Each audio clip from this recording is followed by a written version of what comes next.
Welcome to this story of passion, desire, and irresistible chemistry. Turn up the volume, sink into the moment, and let the emotions take over. Want to win a free bundle of 3 audiobooks? Comment Dark Mafia Romance below for a chance to win. No limit on entries. Comment as many times as you like. I will select 5 random comments. Don't forget to like, comment, and subscribe for new books every weekend. Sins I Crave, Dark Mafia Romance. The Sin and Redemption Duet, Volume 1. Anya, Sugar. Published by Anya SG, 2025. Sienna. I never planned on falling for the man whose drink I spilled, especially not in a club full of sinners. One night I'm serving cocktails in stilettos.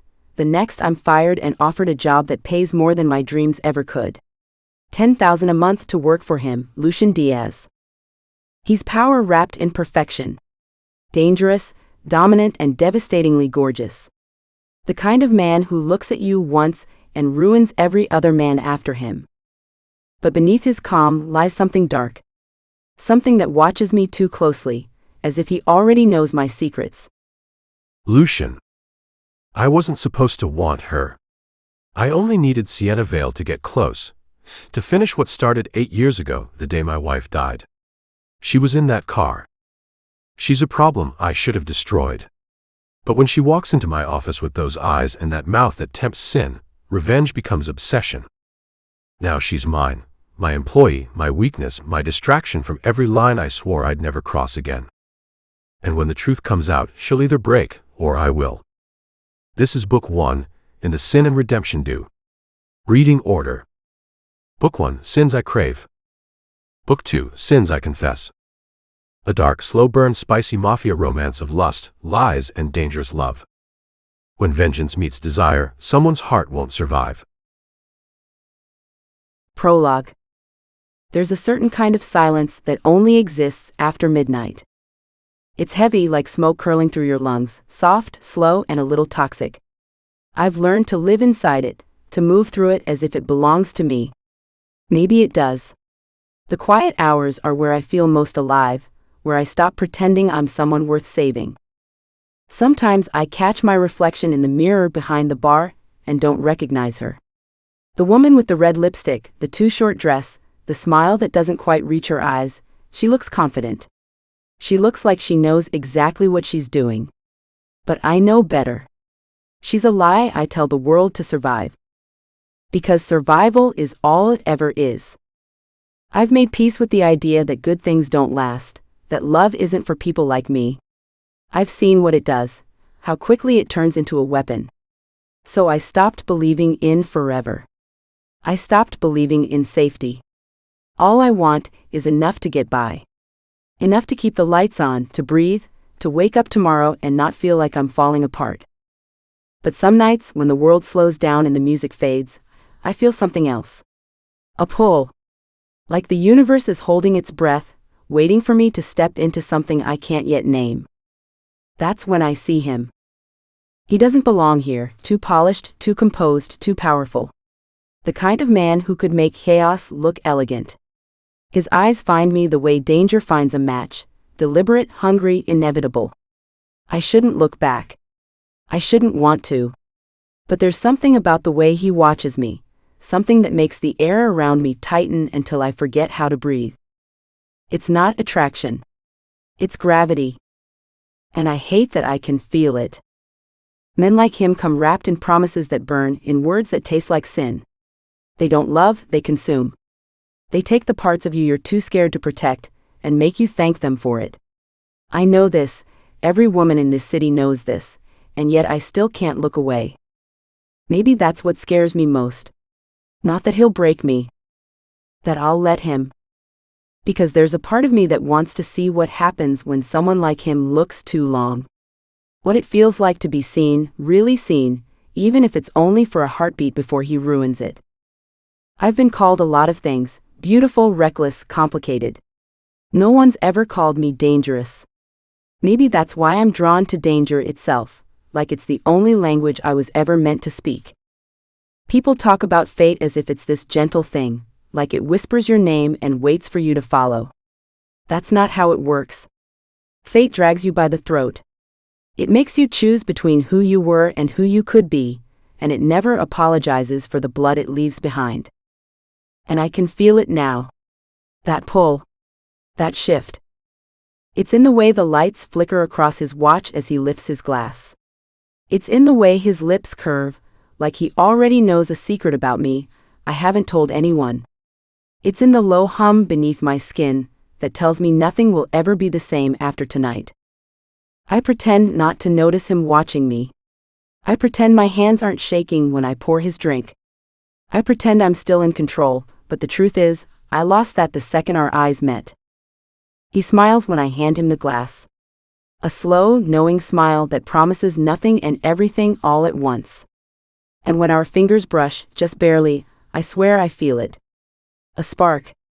A warning. A beginning. That's how it always happens, isn't it? Not with a scream. With a whisper. I tell myself it's nothing. Just another customer. Another night. Another ghost passing through the ruins of my routine. But deep down, I know the difference. Deep down, I can feel the story starting, the one that shouldn't. Later, when the club empties and the city outside starts to fade into sleep, I'll stand in the cold and wonder why his face won't leave my mind. I'll tell myself it's curiosity, nothing more. I'll lie because that's what I'm good at. But tonight, as the smoke wraps around me and the bass trembles through the floor, I let myself imagine it just for a second, what it would be like to let go. To stop running. To be wanted by a man who looks like sin carved into skin. And maybe I'll pay for it. Maybe I already am. Because the truth is, I can feel the storm coming. I don't know his name. I don't know what he'll take from me. But I know this. When a man like that enters your life, he doesn't walk away quietly. He leaves marks. And when the night ends, I'll still feel the echo of his gaze, like fingerprints on my soul, impossible to wash away. Some stories start with love. Mine started with a look. And I think I already know how it ends, with the kind of fire that doesn't burn out, only deeper. Chapter 1. You're waiting tables today. Asher's sick.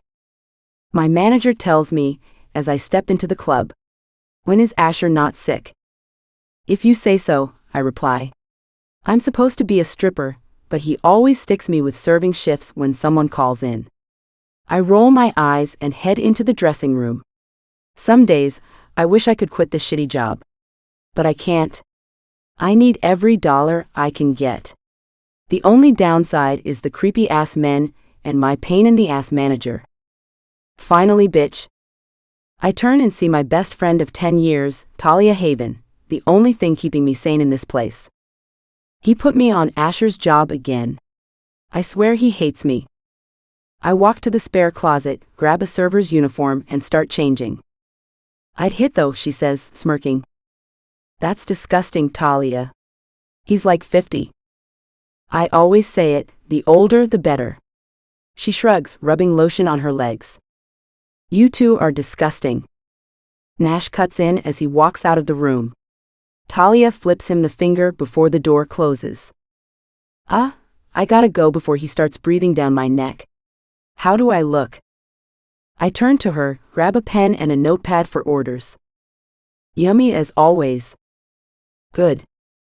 I reply, waving as I walk out. I hit the floor, moving from table to table, taking orders, trying to ignore the constant eyes undressing me. Men. Go to table 8. They're waiting, my manager says. I nod and head over. 3 men sit there in suits. I don't pay much attention to the 2 on the sides, because the one in the middle, the sexiest one might I add, sits with his eyes glued to his phone. You don't see types like him in a place like this. 3 black Russians please, the one on the left says. Coming right up, I reply. You single, the one on the right asks. The middle guy looks up, shoots him a glare so sharp I can see the fear hit the loudmouth. Era per te ma non importa, the guy on the right mutters under his breath. It was for you, but never mind. I turn to leave, ready to grab their drinks, and if I'm being honest, dying to spit in one of them. Talia walks over, practically bouncing with excitement. "Your table is fucking fine," she says. "I'm serving them, trust me, they're just like the rest." The middle one though, the suit, the height. I know, right? When the bartender finishes, I grab the drinks and head back. But as I get closer, my heel slips. My stomach drops as the tray tilts, the drinks spill, splashing across the floor, and onto the middle guy's shoe. "Shit, I'm so sorry, I'll get you." He doesn't say a word. Just stands cold and calm, then walks away. Doesn't even look back. But I can feel his stare burning into me. "Don't worry, he'll be fine," the guy on the left says. If he's so fine, why's he talking to my manager? I glance over and sure enough, the guy's having words with him. The middle one walks off, leaving them behind. I walk over just as my manager turns to me. "You're needed for a private dance in room 3, he says. "I don't know what you did, but that guy really likes you." Confusion hits me hard, but I don't ask questions. Money's money. I head to the closet, throw on a random outfit, and make my way to room 3. When I open the door, he's there, same guy. Sitting in the chair like he owns the place. Our eyes meet and for a second my heart stops. I feel this nervous jolt rush through me. He's so... I'm sorry about... Dance. His voice is deep, accented, Italian maybe, and it rolls through the room like smoke. He pulls a stack of cash from his jacket and sets it on the table. That's gotta be at least $5,000. I don't argue. I start the lap dance, moving to the rhythm. I can't tell if he's even enjoying it. He doesn't smile, doesn't blink, just watches. His eyes burn into my skin, tracing every move. Unlike the usual sleazebags, I don't hate this one. There's something about him that makes me want to try harder. The song ends. Before I can step back, he pushes me off, and I hit the floor. I glare up at him, annoyed. Guess that's my payback for the spill. He bends down slightly, hooks a finger under my chin, makes me look at him. His tall frame looms over me. He studies my face, thumb brushing over my lip, smudging my lipstick. My heart beats loud enough to drown the music. Who the hell is he? He stops, eyes locked on mine for one last second, then turns and walks out, leaving me standing there confused, annoyed, and way too curious for my own good. Chapter 2. Sienna's paw. He's a psychopath. I mean, who does that? Don't get me wrong, it was sexy, but weird as hell. You should have been there. I say to Talia as we walk into the club, still replaying the night before in my head. He wants you. Who drops that much money on a 5-minute lap dance, she says. I'll probably never see him again. Shame.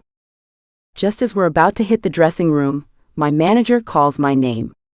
Great. If I have to serve again. What's up? I ask, walking over. You've been great here, but you're fired? My jaw hits the floor. Fired? I've been here since I was 18. I've shown up early, never missed a shift, done everything this prick ever asked, and I'm fired? But you can? It's just not working out, he cuts me off. Bullshit. I do so fucking much for you, and this is what I get. You can come back as a customer if you want. He smirks. Not all is lost though. What the? He interrupts again, holding out a small card. What is this? I snap, grabbing it. A business card. One of the customers from last night wanted you to have it. See? Not all is lost. Dipshit. I take the card anyway, unsure but desperate. I walk into the dressing room and find Talia. He just fired me and gave me this random business card. She snatches it from my hand, examining it. MMH. It's from the middleman, I can feel it. What are you doing? Call it. Why would he hire me? I spilled his drink and he clearly hated my dance. Who cares? He wants you. And if it's not his business card? I ask. Shut up and call the number. You need a job. I'd let you stay with me, but I've already got too many roommates. She's right. I've been living with my older brother since college. It's cheap and gives me time to focus on my real dream, owning my own restaurant. This job's been flexible, enough to cover my chef classes, which aren't cheap. I don't know where I'll go from here. I've been stuck in this place too long, but the money's been better than anything else out there. And yeah, maybe part of me hoped I'd meet a rich guy who'd change my life. Guess that was stupid. If you want to be a restaurant owner, you're gonna need money. As your best friend, you'll thank me later. She grins and calls the number using my phone before I can stop her. Hello? Hi, yes, you gave my manager this business card. She mimics my voice perfectly. A personal assistant job at a tech company? 10,000 monthly. I choke on air.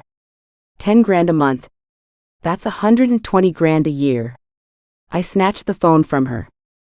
Wait, 120,000 yearly? I ask. Yes, the man says smoothly. Can you start tomorrow? The voice. I recognize it but can't place the face. Talia throws me a thumbs up, mouthing yes. Yes, I'll take the job. Do I need any experience? No. You'll meet Mr. Diaz tomorrow to finalize everything. The address is on the card. Bye, have a good day. He hangs up. I stare at the phone for a second before hugging Talia tight. 10,000 monthly? Shopping sprees weekly then, she laughs. I pull back, still smiling, heart racing. Sure. But first, I'll make sure it's legit. This seems too good to be true. Good things are coming, Sienna. I feel it.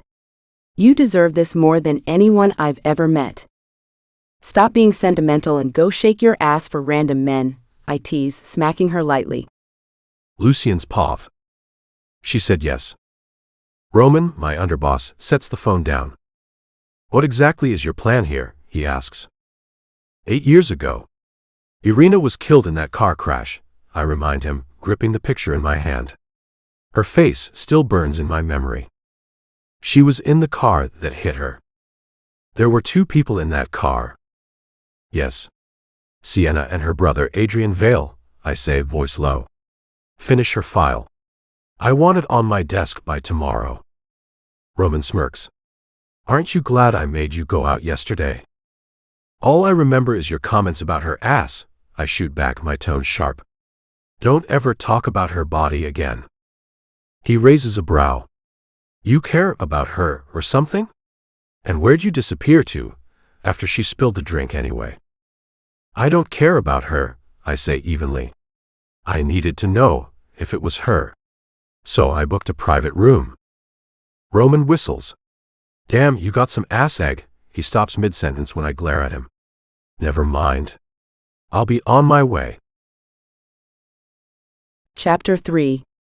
Sienna's pav. I walk into the building the next day, feeling nervous about what I'm about to walk into, but if this is a real job with that kind of salary, I'd be dumb to not take it. What's really the worst that can happen? I go up to the front desk and meet the receptionist lady. Hi, I'm here for the personal assistant job for Mr. Diaz. She eyes me up and down in disgust. Weird but okay. You're here for Mr. Diaz? Yes, why? I give her a bitchy look. I think you've got the wrong person. Eva, she's with me. I turn around to see the guy from the bar. He was the one on the left who smirked at me and the one on the call. Oh, okay, Roman. She says whilst batting her eyes lustfully. I'll take you to his office. He says, and I follow his lead to the elevator. Nice place, rude receptionist. She's easily intimidated by gorgeous women. He's not exactly bad on the eyes, brown curly hair, bearded, 6'4", muscular, but unprofessional. I thought I left the inappropriate comments at the club. I think best if we stay silent. I say. First few minutes, and already off to a shitty start. We're here. He says, as the elevator doors open. He walks forward and pushes open the big doors opposite the elevator. As we enter, I turn around examining the large office. Gray color settings, a city view, and at the perfectly neat desk, Mr. Diaz. He sat down on the chair with the back facing me. Roman clears his throat, getting his attention. He spins around, and when I see who it is, my heart rate quickens. Mr. Diaz is the middleman, who was acting all weird 2 days ago. He's still the same fine man I saw back then. Roman, bring me the files. Roman listens and leaves the office. You can sit. Now that I've heard more of his voice, I can pick up the accent. He's Spanish. Hi, my name is Sienna Vale. The pay is $10,000 monthly. It's a demanding job. I'll contact you at different hours of the day. You don't work on weekends unless I call. You'll help me with some small things, nothing too time-consuming. As he speaks, I stare into his dark green eyes. Usually I'm quite good at reading people through their eyes, but with him? All I see is darkness. I shift in my seat, feeling uneasy. I don't know what it is, but I can tell that his soul is holding so many secrets inside. His cologne has hints of cool spice, wood and musky notes, and lavender, Dior Sauvage. Never trust a man who wears Dior Sauvage, I can hear my best friend say. Okay. I'm fine with that. Not really, but I was only half focused on the rules. Do you have any questions? I stared down at his muscular, veiny hands. What attractive trait doesn't this man have? If he weren't my boss, the things that I do. When do I start? From today. We have an event at 7 p.m. I'll have you picked up by the chauffeur. Isn't there things I need to fill out? How do you know where I live? We had your manager pass over your details. He says in an erringly calm manner. What's your name? I say, smiling. That's inappropriate, don't you think? He says, his eyes stuck on mine. Roman will show you around. You can go. I stand up, but as I'm about to open the door, he grabs my hand. I stiffened. His touch is warm and firm. A weird feeling grew in my stomach as I stare into his eyes. The tension from the other night starts to grow again, and I try to ignore how embarrassingly wet I just got. What is it? I bite my tongue at my stuttering. I never stutter. Why am I stuttering around a fucking stranger? Don't be late. He says in a low voice, sending a small shiver down my spine. Why does he sound like he'll kill me if I'm late? I brow. As soon as Roman enters the room, he lets go off my hand. Did I interrupt something? No. He grabs the files from him. You can go, Sienna. The way he says my name has me thinking all sorts of things. I stare back one last time before leaving his office. Chapter 4. Sienna's path. Help me pick. I tell Talia. I invited her over to my house to help me with my outfit for tonight. We've just finished my makeup for the night, so now outfits. I still can't believe the middle guy is actually your boss. He looked unfazed. I was literally riding against his dick not too long ago. Naughty words, Sienna. She says as she raids through my closet for outfits. Wish you were coming tonight. Next time I'll try. She pulls one dress, tosses it over to me, and continues searching. What did you do with the $5,000? Cuz I think it's time we go shopping. I paid my rent for the next 6 months. Smart. Your brother scares me. She says as she tosses me another dress. He has this whole broody vibe. He's 4 years older than you, yet so different. He's just, I don't know. Ever since my 15th birthday he's been weird. Don't worry though, he's on another business trip. She tosses over another dress to me. Good, I'm finished with picking. Now for safety reasons, we're stalking your boss. She takes her phone and starts typing. What's safe? Lucien Diaz was married. Understandable, his wife was Irina Diaz. Married for 4 years, but she stops reading and looks at me. What? She died in a car crash 8 years ago. I don't think it's her. What day was it? The 10th of January. Shit. It's her. Do you think my boss knows? Adrian was the one driving. Not you, it was an accident and we can't change it. She says, reassuring me. If he ever found out. Your name wasn't in the news reports. He won't know. 8 years ago, the 10th of January, my brother picked me up from school, and as we were heading home, he lost control of the car and he hit and killed a young woman, Sienna Diaz. We were okay and his cases were dropped, but she'd lost her life. I know, I'm just paranoid. I hear my alarm go off, 5 minutes left until I have to go. I take in a deep breath, shaking off my thoughts. I look at what she picked out and grab one, going into the bathroom to change. When I'm done, I go into my room. Okay, I see the car, bye. Bye, don't sleep with your boss. She shouts as I head out the door. A black limo is out front waiting for me, and I'm met with the other guy from that night. The right one who asked if I was single. He opens the car door for me, and I enter. Outfit. Where's Mr. Diaz? He'll be there. He says in a dull tone. Unlike the other night, he doesn't seem to care about my dating status. The car ride is quiet, peaceful, and we reach the event in 10 minutes. As we get out and enter the location, I admire the design of the building. Gold intricate patterns are decorated all over. How are you with networking? A deep voice says behind me, sending a tiny chill down my spine. Mr. Diaz. I'm good. I say, turning to meet him. Our eyes lock and all over again it's like nothing else matters. Roman messed a deal up, and I need you to get it back. They're over in the corner. He needs me. I'll be back with your deal. I walk over to the corner, thankful for me picking up this dress. When I said I was good at networking, I meant I'm good at flirting. I grab a drink from a nearby table as I approach the two men. Hello, gentlemen. I take my time talking with them, speaking personally and mixing it with business. I had a little Wikipedia look on the way to the event, which helped. We'll give you an answer by tomorrow morning. One of them says. I smile and nod before walking to Mr. Diaz. They said they'll get back to you tomorrow, meaning I won him over. He doesn't say anything, just looks down at me, then walks to get himself a drink. Geez. Roman and the guy from the car starts walking over to me. Great. He's nice, just hard to dig to the niceness sometimes. Roman says, this is my brother, Carlo. We met. What's Mr. Diaz like out of work? They both look at each other, and then at me. He's never really out of work. Carlo says, confusing me. I think I hear birds, we have to go. Roman says before dragging Carlo with him. What is he on?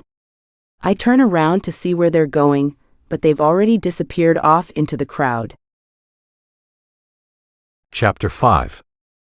Lucien's POV. Who made birds the code name? Carlo, my consigliere advisor, says as him and Roman enter the warehouse. It's distinctive. He replies. Whoa. Why is he already dead, Lucien? You guys were slow. Okay, we seriously have to get a hold on your violence. Carlo says. Roman goes over to the bloody body. Damn, did you cut his ear? I nod, taking off my gloves and tossing them in the bin. What did he do? He's a Russian associate. I reply. How exactly are we dealing with the Russians? Carlo says. Sienna. Roman intercepts. I think she's innocent. They're out for you, you're not at all worried. Carlo asks. They haven't done anything. I'll kill as many of them as I have to. That's true, they've been pretty radio silent since. Carlo clears his throat to get Roman to shut up. You can say her name. She's dead, not a disease. She might as well been a disease, because of how much she affected me. Get the shipments out. I have to go. How's Stasia? Roman asks. It's her 8th birthday. I'll get her a present. Roman replies. It's 8 p.m., Roman. I reply. I sent her a gift. Carlo says. Thank you. Don't fuck up the delivery. I'll be back tomorrow to check. They both nod, and I leave the warehouse. Even though they're both my most trusted men, they both share one brain cell. At home. Dead. Stasia says as she hugs me. How are you, my amor? Selena made me a cake and took me out. I got Carlos present. It was a new dollhouse.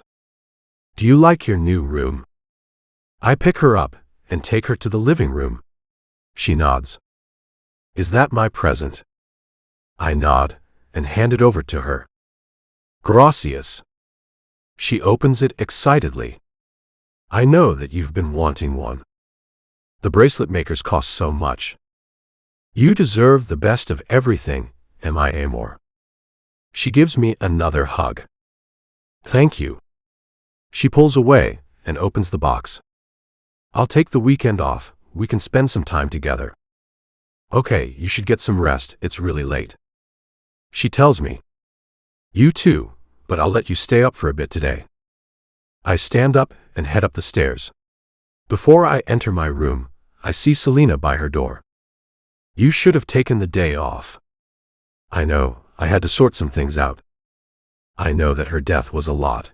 It was for me too, but you cannot continue running the Mafia forever. The only reason I'm still continuing is for her.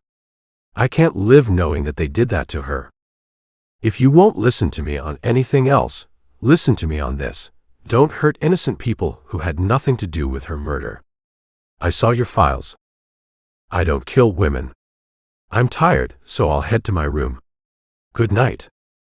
I open my room door and head to my closet, seeing the picture of my dad. I guess it's time for a flashback. On my 18th birthday, I was planning on going to university and becoming an entrepreneur, but my father found me. My mom died 2 years prior.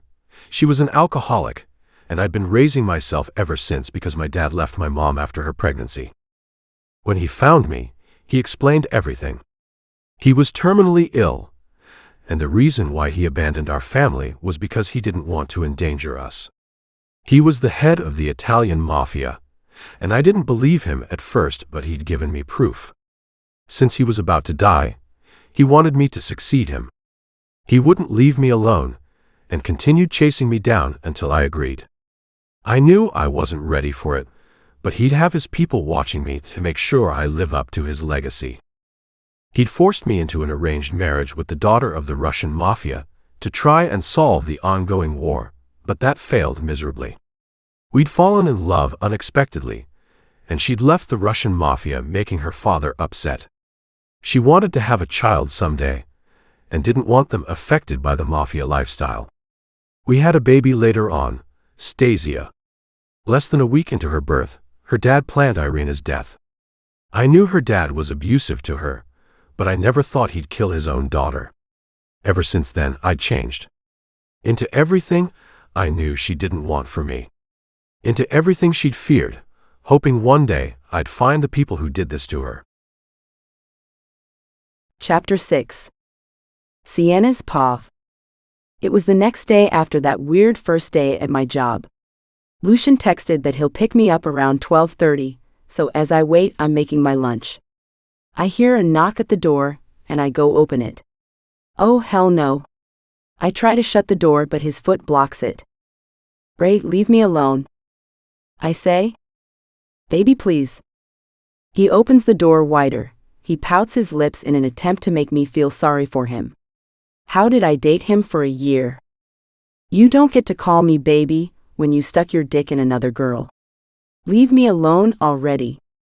We met at a bar and connected. My brother didn't like him, but I didn't care. He asked me out on a date, and that date turned into another, and so on until he asked me to be his girlfriend. Everything was going well, and then 9 months in he started acting weird. I ignored it, blaming it on my overthinking, but then I came home early one day and caught him balls deep in some girl. We broke up 5 months ago. I've healed, but he's still bothering me. It was only twice and I completely regret it. Please, I love you, you're my everything. I think she said to leave her alone. I look behind Ray and see my boss. It's almost pathetic how small Ray looks compared to him. Who the fuck are you? Ray says, trying to intimidate Lucien. He doesn't flinch, he just smirks. Don't you have better things to do than bothering your ex? Ray walks over to him. What the fuck is he doing? Ray is 5'7", slim build, and never been in the gym a day in his life. Lucien is 6'4", large muscles, and I can tell that he's probably got abs under that shirt. Do you want to repeat that? Ray says to Lucien. Okay, you? Don't you think you have? Ray throws a punch, but Lucien holds his fist in place, looking pissed off. If you don't leave, I'll give you a fight that will make sure you never step foot here again. We clear? His voice is calm, yet that's what gives the threat so much power. Ray clears his throat, trying to hold on to the ounce of masculinity he has left. Lucien lets go of him, and Ray turns to look at me before walking away. Thank you. I say. I wanted to show you your office and give you a list of things I need done during next week. He replies, not paying attention to me as he opens the car door. He drives a beautiful black Porsche. Shouldn't I change? I'm wearing my favorite flares and a black fitted top. You look fine. Oh, so you want me, Mr. Diaz? I get into his car and he does as well. At work. When we enter, I see some of the employees eyeing me down with weird faces. Maybe it's because I'm in casual clothes whilst they're in business attire. He's a quiet person. The whole car ride he didn't speak or look at me. Same behavior in the elevator. We finally reach the top floor. He walks to the office next to his. It's your own room, you shouldn't get lost here. I walk in, it has a computer on the desk, a stack of paper and flowers with a basket full of gifts. Who are the flowers from? Me? Complimentary present. Thank you. I smile and go over to see what's inside. It has a Tiffany & Company bracelet, a Cartier bracelet, a YSL purse, a juggler cuvée and Versace box. I open the box and see Versace heels. What the fuck? This is too much, I can't talk. You can take all of it. You got our deal back. Is it just me, or was that a sexual reference? It's paid out of my money, so it's fine. But why did you get me all of these expensive things? Just cause. I left the tasks I need done by next week, I'll add to it more next week. I take the list and as I read, the list just gets longer. This is like 50 tasks. Before I can say anything, he's already disappeared. Great. Chapter 7. Sienna's POV. I show up to work on Monday at 7 a.m. On that 50-point list, he said that I have to show up before everyone else. I get that he said this was demanding, but I didn't think he meant this much. I go into the elevator and head into my office. He's not even in yet. I pick up the list and read the next one. Rewrite all of the company's code of conduct in a font of your choice. What? I let out a large sigh and sign myself into the computer. I search through the files and finally after 5 minutes, I find the code of conduct. In fairness, the font is disgusting. I make a new document and start typing it out. Lucien POV. You what? Carlos says as he throws a punch at me. I gave her a list of things to do. 50 and I'll continue adding more. I say, hitting back. Why? Her face annoys me. I want to keep her busy, you know I like to take my revenge slowly. Her face, whilst annoying, isn't exactly awful. Long black hair, warm brown almond eyes, long eyelashes, full pink lips, and at the event I could see that her body was curved to perfection. One that surgery could never replicate. But she was just a girl. A girl who plays a key factor in my plan. What's the plan here? He throws another punch but misses. You always question me. I thought of one last night. Now that I have her working for me. I throw another punch. I'm going to use her to get information on her brother. Weaknesses and all. You know we can still continue trying to find information on him, right? We've been trying for how long? This is the closest we've gotten to finding anything. He throws a dig to my stomach. I'll have to get close to her. But first, I want to mess with her a bit, see how long it takes for her to break. You're evil. I block his attempted punch and uppercut his jaw. And you still suck at boxing. Well, if we didn't do it every day, at 7 a.m., maybe I'd be better. Sienna's paw. The only thing that kept me surviving was coffee. I'd made it up to number 15 by the time he came in 9. I'd left the things he requested on his desk and sent some of them digitally to his email. I see him walking to my office through the see-through glass. He knocks before coming in. I've left some things for you on your desk. I'm on number 16 now. I say, not bothering to look up, because if I do, he'll probably feel the anger on my face. Good. I hear his footsteps as he walks over to me. Here's the other list. I need these done by this week too.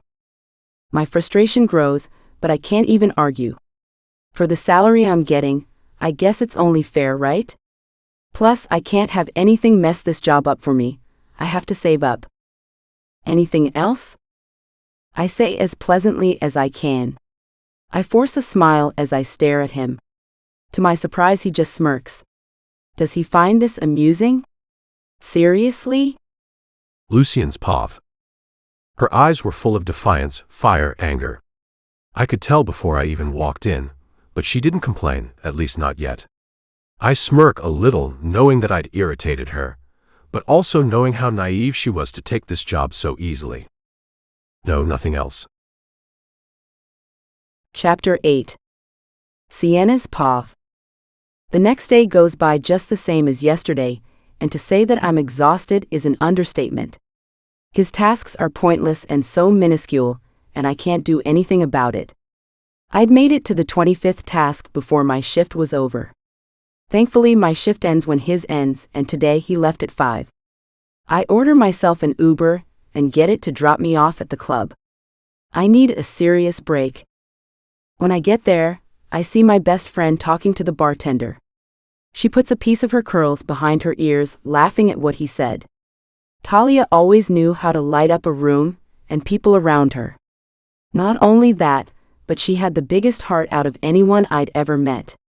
We met in high school, we were both new, so that's how we connected. She's been there through every awkward and traumatic stage ever since. When we were 18, she dared me to apply to become a stripper with her, and after a drunken night I agreed. We got the job, and the rest is history. She's just as beautiful on the inside as she is out. Her skin is tanned, free from blemish. She has oval eyes, full lips, and a curvy hourglass shape. We're the same height at 5 feet 8, but every time I look at her, I seriously think she should take up modeling. He hates me. I say to her as I walk to her. She waves bye to the bartender and turns to me. No, he doesn't. He gave a list of like 100 things that I have to finish by this week. You can do it. He's probably just testing to see if you're right at your job. I want to quit. Tell me to quit, please. You cannot. You have a once-in-a-lifetime chance here. With that money, you'll be able to purchase a place and start chasing your dreams. Do you know how expensive the place I want is? Can't be th. It's $1 million. The owner isn't budging on the price. It's a beautiful location, though. Well, how much have you saved so far? $1,000. It's fine, you will get to that place. Trust me. You give the best advice. I say, hugging her. Looks like someone missed me. Yes, I can't even socialize at work because of how hard he's making me work. I pull away from the hug. He's putting you to work? He's my boss. How old is he even? Good question, the older the better. She pulls out her phone and starts typing. 30. Wish he was older but still hot. I can't do 30. That's a 7-year gap, Talia. Do you really want an unexperienced? I hear my phone ringing, so I ask her to pause. Hello? I ask. I have an extra request. Of course he does. I roll my eyes. What is it, Mr. Diaz? You can call me Lucien. I'm going to need you to finish early on Wednesday. We're going somewhere. Where? You'll see. Bye, Sienna. He ends the call. Okay, what face is that? Talia asks me. He's taking me somewhere tomorrow. Should I be nervous? Yes. But don't worry, he probably just wants to debrief business or apologize for being a dick. Yeah, after last week and this one I need to get my mind off of things. Cam, 4 martini shots on my card. By shots, she means a full glass. Duh. Chapter 9. Sienna's Paw. The Wednesday rolls around faster than I wanted. Last night I got shit-faced with Talia, bad idea. The nights outs with her always have the worst hangovers ever, but we always have the best times, so I'm not mad. I needed to let loose again, especially after Ray embarrassed himself like that. This hangover was a punishment. I'd only finished 3 tasks, and I'd been at work since 7 a.m. It's now 12 p.m. They weren't even big tasks. He asked me to do a few emails, add some dates to his calendar, and oversee some financial things, but I'd been moving like a sloth because of yesterday. I scan the corridors to see if anyone important is walking past, and after I see that they're not, I close my eyes. A little nap never hurt anyone. As I start to doze off, I hear someone clearing their throat. Shit. I immediately lift my head from my desk and of course, who else but Lucien? Sleeping on the job? He asks.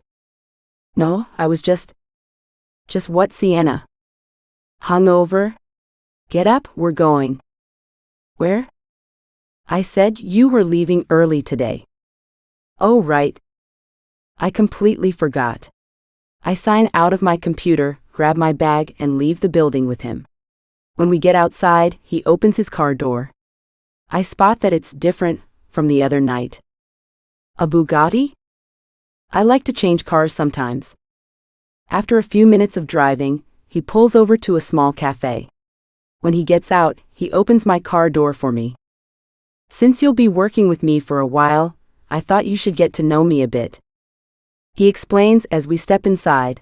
I follow him to a table where we sit. I'll get you a donut, it helps with hangovers. Aren't you mad? No, it's okay. Are you Spanish? Yes, I'm Italian and Spanish. I was raised in Spain most of my life though. Oh, okay. I was born and raised here. Siblings? One, but he's older than me so we're not that close. He's been on a business trip for a month now. What does he do for work? No idea. He refuses to tell me. That's sketchy. Well, it's not like he's in the Mafia, so I'm fine with it. He's not that type of person. What type of person would that be? Considering how we grew up, I can't ever see him being a part of it, but that's a trauma for another day. I suck in a harsh breath. Understandable. Oh, and by the way, I meet his eyes today. Maybe it's just cause of my hangover, but he's softer today. His vibe has shifted a bit, but why would it switch so suddenly? Thank you for the complimentary presents. They weren't complimentary. A pretty girl deserves pretty things. I straightened my back. Was that a compliment? I felt my heart rate start to beat rapidly against my chest for no good reason. He's 30 and your boss. You know that's a compliment, right? I'm sorry. And no, you don't have to apologize. I'm single, so. What's the story with that ex? Dated for around a year, until he cheated. I broke up with him a few months ago. I've healed, it's happened before, and I survived. Did you heal though? My eyes narrowed. You know, you're the first person who's asked me that. A small smile appears on my lips. I think I did. I will be though. One day. I look down. Lucien's Pav. Well, if you ever need assistance with him, you can call me. I have a list of ways to make that dick disappear. I'd never expect this from you. Roman maybe, but not you. You mean me listening to you? She nods. I wasn't thinking about it, but last night I realized that it's better to start getting closer to her now more than later. 8 years. The quicker I get her to open up about her brother, the easier it'll be to get rid of her. Yes. But I think I was judgmental. Chapter 10. Sienna's paw. The next 2 days at work, Lucien completely ignored me. I guess Wednesday he was just nice, but I can't even care because of how much work I've had to do. I stayed late and managed to complete his ridiculous list of demands. I get home at 10:30 p.m. on Friday. The only good thing is that I don't have to come to work on the weekends, well, unless he decides to be an absolute dick and calls me. I put down my bag and go crash on the couch. As I shut my eyes, I hear rustling in the kitchen, causing me to wake up. Hello? I say, I am so not ready for a break-in right now. No one replies, but I hear footsteps approaching the living room, and then the light switch goes on. Adrian? When did you get back? I stand up from the couch and go hug him. At 3 p.m. Where were you? Don't you usually work in the evenings? I let go of him. I got a new job. I'm a personal assistant, so a lot of work. You know that if you ever nay. Yes, but I need to work for this for myself. How was your work trip? It was good. Wait. I see a slight bruise on his hand. What happened? Nothing. It's late, I'm gonna get some sleep. Why does he never speak for more than 5 minutes? The next day. I'd planned on sleeping in, but I was woken up at 12 by a call from Lucien. He asked me to pick up his orders from the mall for him at 1 and bring it to his house like he couldn't do that himself. He sent his address, so now instead of spending some much-needed time at home, I'm walking through expensive stores with prices I can't even fathom. First stop, Armani. I walk to the cashier. Hi, I'm here to pick up an order for Lucien Diaz. I explain with a smile. And who are you? She says as she looks at me up and down. Okay, what is up with these bitchy girls recently? I look down at my outfit. I don't think it's bad exactly. I'm his personal assistant. Mr. Diaz usually has a look for his paw, one that you, sweetie, don't fit. Okay, lady. I was sent here on my day off to grab his orders. I have 2 more stores to go after this, so shut up, do your damn job and give me the orders. Call him, this order costs $6,000. I can't have anyone taking them, safety measures. I take out my phone. I have the time to prove a bitch wrong today. I call Lucien and put him on speaker. So can you make it clear that I'm your personal assistant, and here to pick up your suit? I say to him. Emily, you can give her the order, she's my new assistant. Emily's mouth drops. For safety measures, right? I force a smile as she hands me the suit. I can't believe a pretty woman moment just happened to me. I go to the other 2 stores.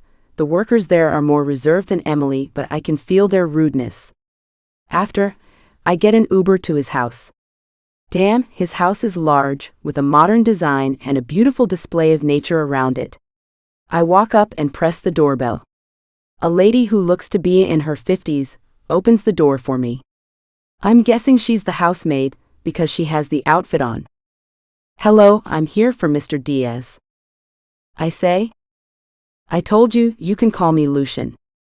I look behind her and see him. Selena, she's my new assistant. Selena opens the door for me, with a warm smile. Welcome, she says. Thank you. I step into the house and hand him his orders. I'm sorry about Emily, he says. She said I'm not your usual type of assistant. What does that mean? I usually hire short blondes. Oh. Are they rich too? He nods. So why me? I wanted something new. I'll see you Monday. Oh, okay. I thought I'd get a tour of this nice-ass house, but I guess not. Chapter 11. Sienna's paw. He wants me to what? It was a Monday, and Roman gave me a new list of demands that Lucien wants. He asked if you could finish this by next week. Does he hate me, or is this how he treats all of his other assistants? I grabbed the list from Roman. This list has 100 different things. He's just really busy. He was admired by how strong you finished things last week. He's so impressed, he'll give you your first paycheck by the end of the week. Wait, really? A smile spreads on my face. $10,000 feels like a dream. Yes, he'll be here in 10 minutes, by the way. He also said that Emily got fired. He pulled a few strings. But why would he do that? She was rude to you. Gosh, that makes it seem like he actually has a heart. I joke. He wasn't always like this, you know. There was a time where he had fun, smiled a lot more. Oh wow, look at the time, gotta go. Roman WH. Before I can finish my sentence, he's already ran away from me. It takes me a few minutes before I register what he was about to say. Death. I guess that he means that the death of his wife changed him into who he is. Guilt washes over me. I know I wasn't the one driving, but being there when it happened. I let out a sigh. He never mentions his wife, but last week when I dropped over the things he requested, I saw a picture of her on his desk. She was blonde with long hair, she looked young, had gray-bluish doe eyes, heart-shaped lips which held the prettiest smile I'd ever seen in the picture. Even though I'd never met her, she looked like she was a bubbly, kind-hearted girl. The complete opposite of Lucien now. I sit down at my desk. If I don't start with this list, he'll probably come and hunt me down. I look at the first task, make him black coffee. Gosh, these tasks are so idiotic. I stand up out of my chair and go into the work lounge, making on his coffee, which is fitting for his personality. When I finish, I head over to his office and leave the coffee on the table. Well, whilst he's not here, I might as well sit on his chair. I sit and spin it around until I'm facing the city. I look down, realizing how high up we are right now. Everyone is walking past, all living different lives, doing different things, and here I am in this new job, one step closer to getting my dream. I spin back around to face his desk, and everything is so clean and perfectly in order. A man who knows how to look after himself is always sexy. What are you doing here? Oh shit. I jolt out of his chair and straighten my posture. His eyes glue to me, his demeanor calm yet deathly intimidating. I brought you your coffee. Black, right? Quite a nice option. I have a ton of work to do, so I'll catch you later. I start to make my way past him, but he grabs my hand, causing everything around me to halt. I am so done for. I feel my stomach start to twist and turn as I turn my head to face him. Yes? I say, but it practically comes out as a whisper because of how nervous I am. Good job last week. Thank you.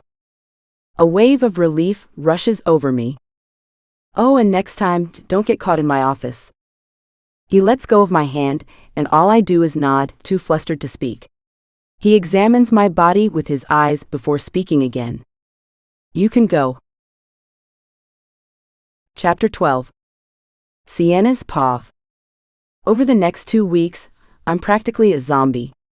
I did get my first paycheck, which was indeed $10,000, but I can't enjoy it because of how much work he's given me.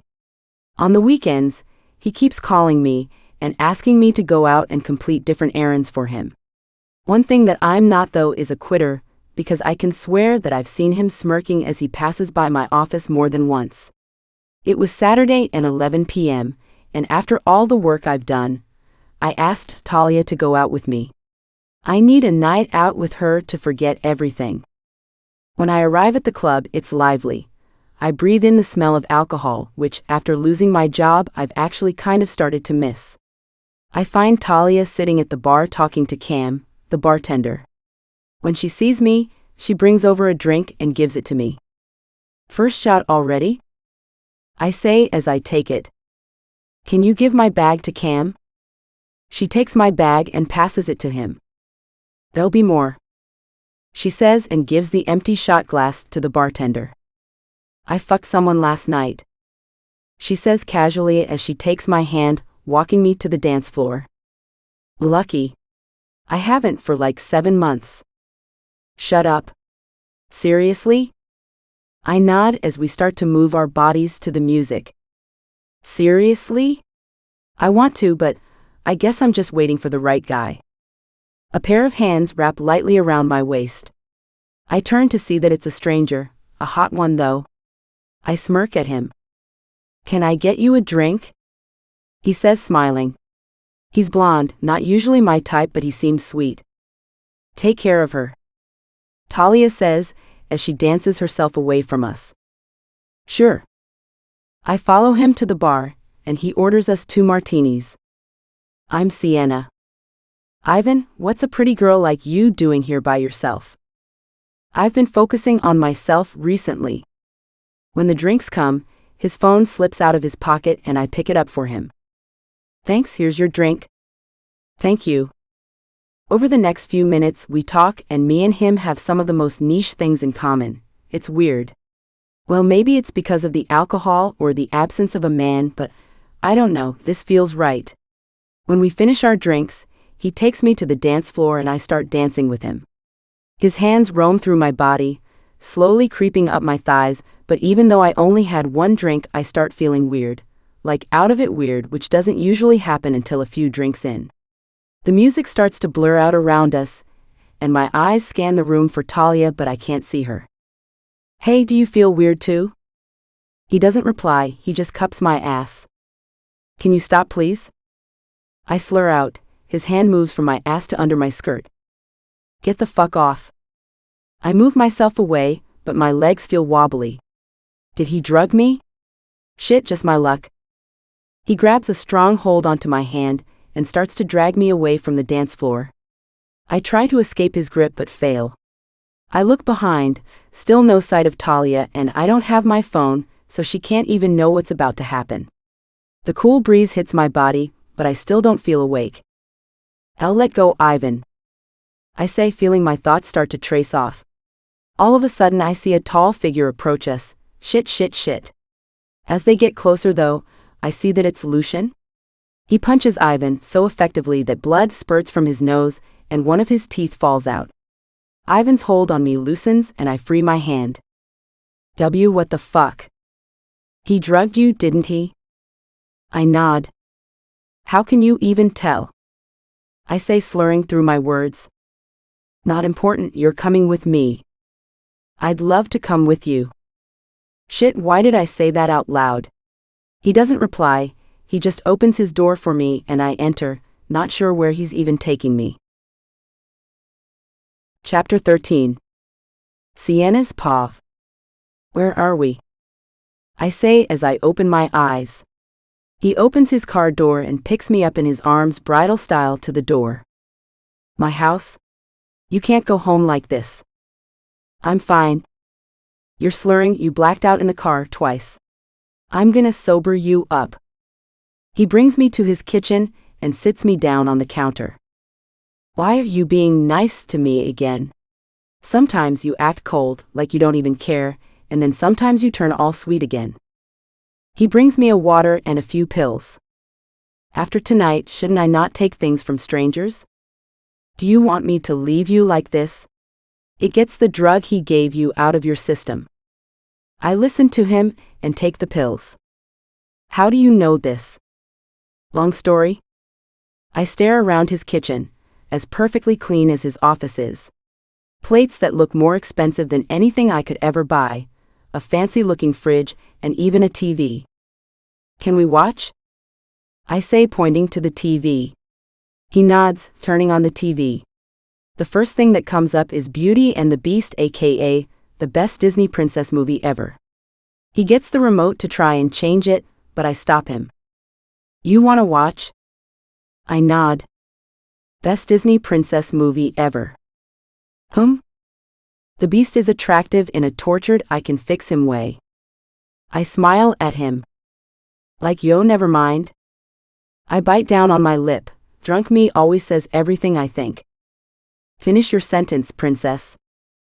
As I hear the nickname come out of his mouth, I felt a wetness start to pool in my underwear.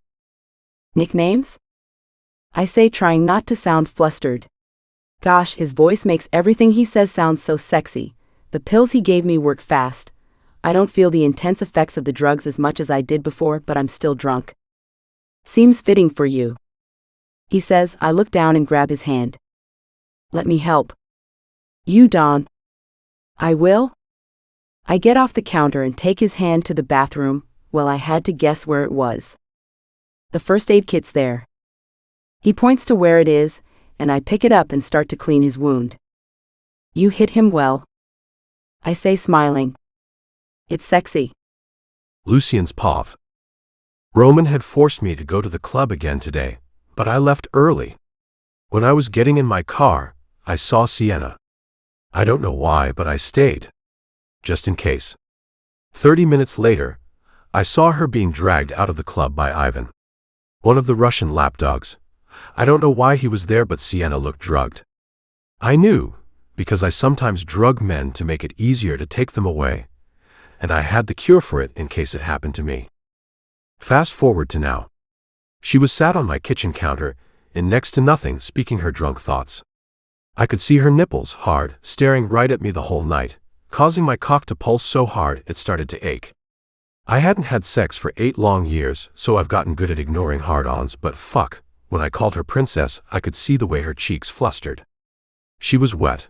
All that ran through my mind was how much I wanted to lift up that tiny skirt of hers and find out just how wet she got. Does it hurt? She asks, caressing my hands. No. Good. So, are you single? Why? You know that nothing can happen between us, right? No matter how badly I want to bend her over the sink and fuck her senseless. Well, I mean, it could. She smiles. You're drunk, Sienna. Have you never thought about me like that? That's not important. You're my assistant. After all the hard work I've done, I think a little gift would be nice. What exactly do you want to happen? I want you to fuck me.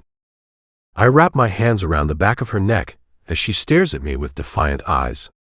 She was tempting, ready, here. What would be so wrong with a one-night fuck? I hear my phone ringing, bringing me back to reality again. I let go of her. I'm your boss, and you're drunk, Sienna.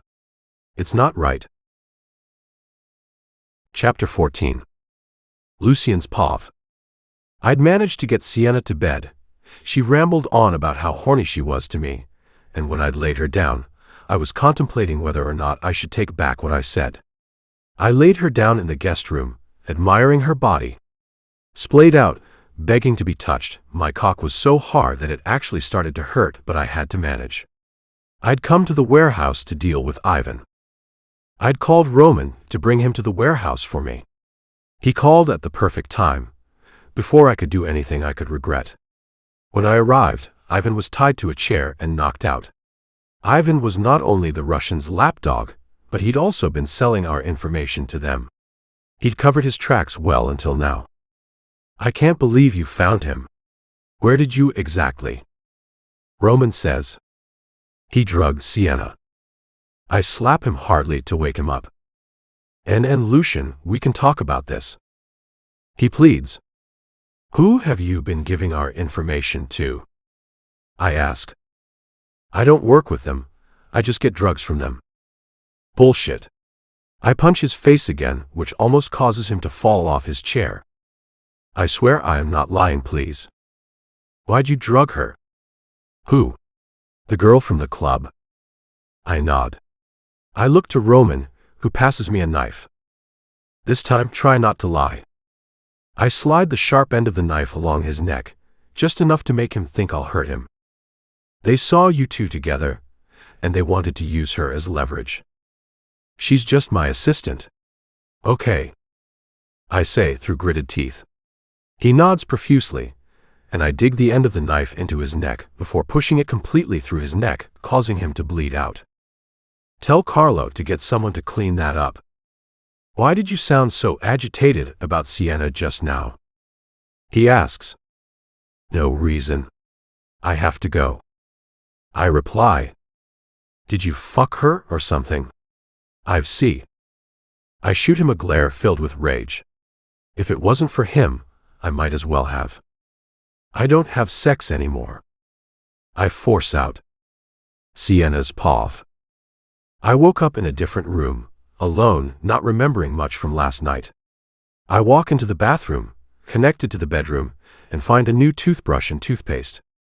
I brush my teeth to wake me up a bit more, and after, I walk into the room. I halt in my steps as I hear a knock at the door.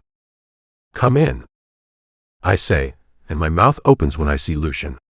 Why the fuck am I in my boss's house? What happened last night? He's in nothing but a towel. I see his six-pack and body that's been modeled to perfection. Damn. You were drunk last night and got drugged, so I brought you here. He explains. Oh shit, memories of last night started to come back to me. I'm sorry about how I was. Drunk me is really fucking horny, apparently. Drunk thoughts hold truth. Gosh, he'll probably fire me now. Are you gonna fire me? No. You were horny and drunk. Thank you. I let out a sigh. Can I ask you something? My mind retraces to when he said that the reason he wouldn't fuck me was because he was my boss. Sure. Would you really never sleep with your assistant? I ask. He walks closer to me. His hand traces the edge of my skirt. His hands are warm and they lightly graze against my thighs. I immediately felt myself getting drenched by the second. 7 months of abstinence makes me crave him so fucking much. He then pulls down my skirt slightly and lets go. It needed to be straightened out, is all he says before walking out of the door like nothing happened. More like, I need to be straightened out. Chapter 15. Sienna's paw. I'd snuck out of the house after the skirt moment like it was a one-night stand. I wish it was, but I hope he just thought it was drunken thoughts because I still have to see him every day after that embarrassing rejection. I passed by the club before going home because I had to pick up my purse, which I stupidly forgot about. My phone had surprisingly survived the night, and the first person I called when I got home was Talia. I explained everything that happened when I disappeared, desperate for advice. He'll forget about it, don't worry. You're Rig? I hear a knock at the door and go to open it. I'll call you later, Talia. I say, ending the call. Roman? He had a box in his hand and eyes my outfit. I should have changed. Lucien is picking you up at 6 p.m., he said to wear this. He hands me the box he's holding. Is it like a date or something? I ask and he just laughs at me. Lucien doesn't date. His love life died a long time ago. Oh. Someone beeps the car he came in. Gotta go, any questions call him. At 6 p.m. I hear a knock at the door and finish putting on my YSL heels before opening the door. There standing outside my door is Lucien Diaz, in a black Armani suit looking as handsome as ever. You look beautiful, he says. You picked it, so thank you. I smile as I close my door and walk to his car. He opens the door for me as always. We reach the destination in 10 minutes. Montclair's, how did yo? I own it. Montclair's is the best, most exclusive restaurant in the city. I dreamt of coming, but it's expensive as fuck. How causal, I say as we walk in. The hostess comes over to us. Mr. Diaz, welcome, your table's ready. She explains. He thanks her and walks up the stairs with me following. This is the prettiest place I've ever been. Little me would never believe that this is my life now. He walks to the table, and I look around admiring the pretty decor. There's a bottle of champagne on the table, and it's just us two and a few servers, leaving me confused as we both sit. I closed the restaurant today to give us privacy, he says as he opens the bottle. If this dinner is for work, say I'm wrong. It's not. You'll be around me a lot, and after last night. He clears his throat, kill me. I want to explain why I didn't do anything. I know why, drunk, and I'm your employee. You're not just an employee, Sienna. My eyes dart to him. You're more than that, but the reason why I didn't do anything is because I haven't taken anyone serious since I was 22. Why? I know why, but I'm scared that if he finds out I was in the car, it might be too painful for him to keep me around. His eyes look off to the distance. Shit happens. I grab a hold on his hand. When you're ready to, I'll be here. It's the least I can do after all you've done for me. In the short time that he's known me, he's done so much for me. I hope this dress didn't cost too much. You don't want to know the price. 9,000? He nods, making my mouth drop. I got it custom made by a French designer. For me? You deserve it, princess. I drank my whole glass of champagne. Why the fuck was I wet again? Because I'm your assistant, or because you care? Because I care. You're the best assistant I've ever had. I can see that you're a caring, hardworking person and I like it. I play with the stem of my glass, thinking back to my childhood. He's gone, but the memories will forever be imprinted on me. Are you okay? Yeah, just thinking. You sure? Yes, I don't want to bore you with my life story. Things are never been boring with you. Meaning? Yesterday, Armani. The bitch deserved it. Sad I never got to have my pretty woman moment though. Seems fitting since I was a stripper. I pour myself another glass of champagne and start to drink. I'm sorry about the dance, by the way. I almost choke on my drink. You remembered. It was a good dance.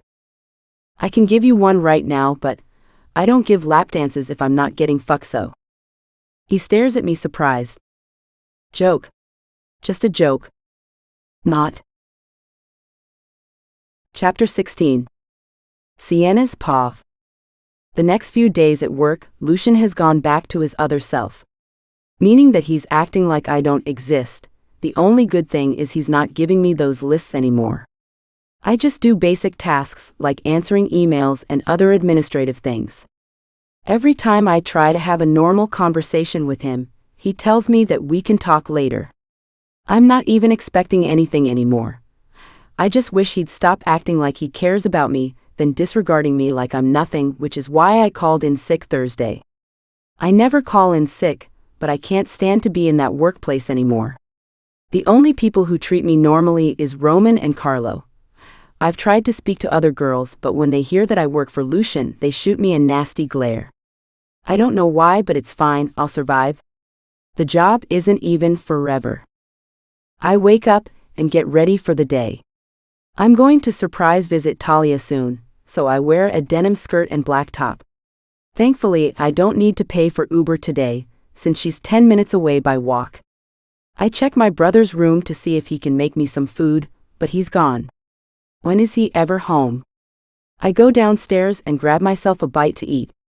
When I finish, I open the door, but halt in my tracks when I see Ray. Hi, baby. He says, slurring on his words. No. I turn to close the door, but he throws it open and walks in. Who was he, that dipshit you were with? My boss? I'm not too worried that he's in my house. He wouldn't do anything to me. This wouldn't be the first time he's bothered me. Are you fucking him? He asks, and I don't reply. So you are? He raises his voice. Ray, get out. I say, walking away from him. Just my luck. Sienna, we can fix us. I know you want to. He says, as he follows me into the kitchen. You're drunk. So no, dickhead. And there's no us anymore. Take that back. I feel his anger rising as he speaks. You are my filthy little slut. You want him, I know you do. Leave him, please. He starts getting closer to me, and I move my back towards the cutlery drawer and try and grab a knife, just in case he actually tries anything. I pick one up and hide it behind my back. I feel my hands shaking, breath getting heavier, pressure in my chest. Not again, not now. I look down, trying to focus on my breathing. Say something. His scream distracts me, only making the tightness in my chest increase. I am not the same scared girl I was before. I close my eyes and try deep breathing. I block out his voice until I feel good enough to speak. I open my eyes and pull the knife from behind me, still with shaky hands. Go away, Ray. He just laughs, and he grabs the knife out of my hand, tossing it on the floor. You need me, he says as he grabs a tight hold on my hands. That hurts. Stop acting like an idiot. I try to wriggle out of his hand with no luck. I close my eyes, please let this be a bad dream. All of a sudden, I hear a punch, and Ray's hands are no longer holding me. I open my eyes. Lucien. I look down to see Ray knocked out on the floor with a black eye. I brought you soup, he says, giving Ray a kick in his stomach before coming to me. Chapter 17. Sienna's paw. He examines my hands. Are you okay?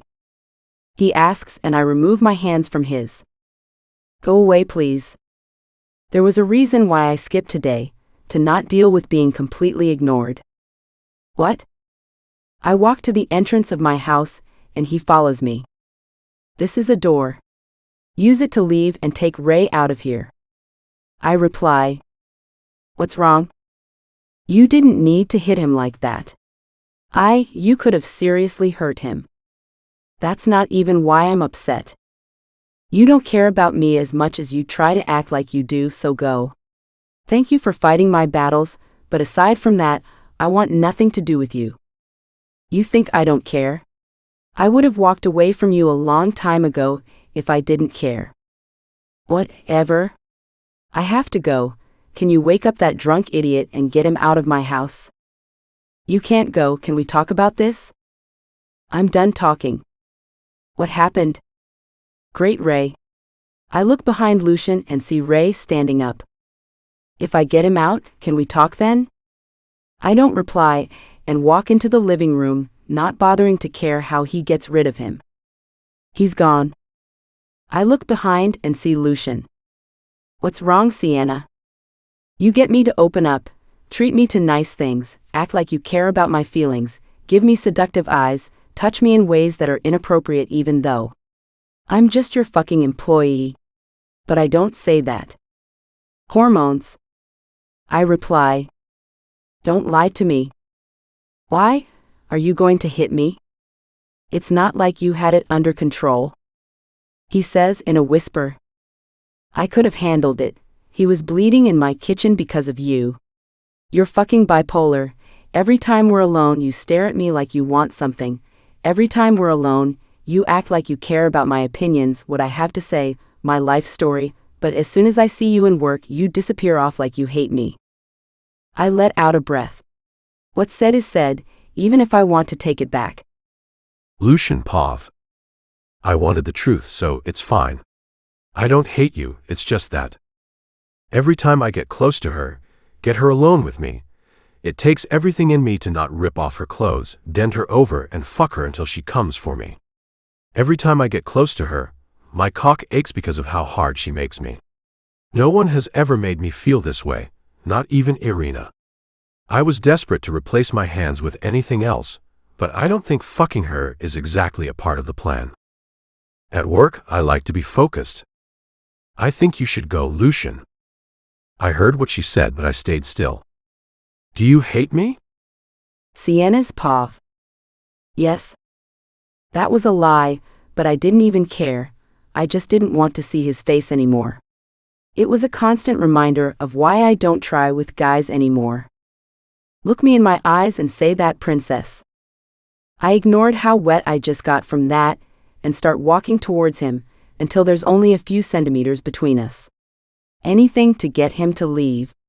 Our eyes connect and I say the words he's desperate for. I'm not your princess, and I hate you, Lucien. Lies. His hand wraps around the back of my neck, not enough to hurt me but enough to pull me close, and then his lips crash against mine. Chapter 18. Sienna's paw.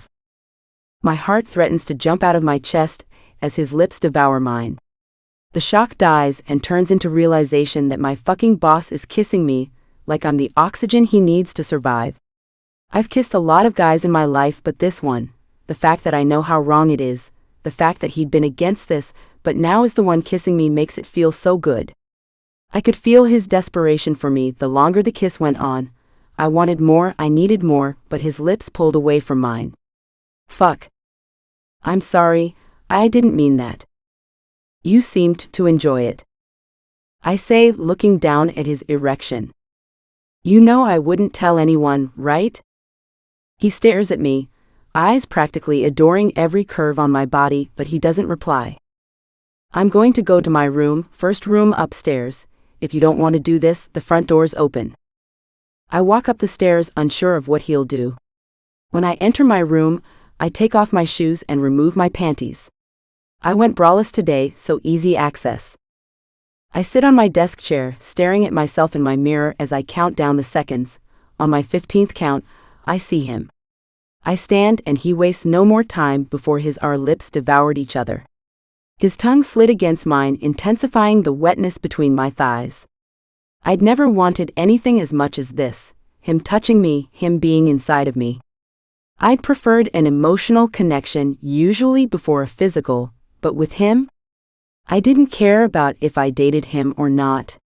It wasn't going to happen again. I just needed someone to make sex fun again. His lips moved down to my neck, kissing it punishingly. His soft, ragged breaths against my skin caused small moans to leave my mouth. He hooks my legs around his waist and walks me over to the chair. I sit on his lap as he sat on my chair. I start to grind against his cock, feeling how thick and long he is. I move in a round, slow motion. You have no idea what you do to me, princess. My pussy throbs. Gosh, I want this. How badly do you want this? Desperately. Manners.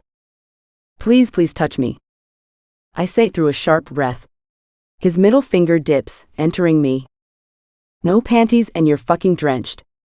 And I thought you hated me. He says as his thumb lightly rubs on my clit, as he continues fucking in and out of me with ease because of how wet I am right now. Moans escape me as his fingers move quick, and his thumb rotates around my clit, intensifying the pleasure. He removes his fingers from my pussy, he picks me up from his lap and places me on my large desk. Thankfully, I never put anything on it. He grips lightly around my legs, spreading them. He gets down on his knees. Fuck, this was sexy. In seconds, his tongue flicks and sucks my clit as his fingers, this time too, work inside me again. I gripped onto the edge of the table, my pussy practically begging to come all over him. I'd not been eaten out for a very long found because Ray thought that it was disgusting. And gosh, who knew that I'd miss it this much? He devoured me, each punishing thrust and lick, coated with desire. His other hand moves up my torso and he pinches my hard nipples. They roll between his fingers, and he alternates between that and tugging. The longer he continues, the closer I feel my orgasm growing. You what, princess? I need to come.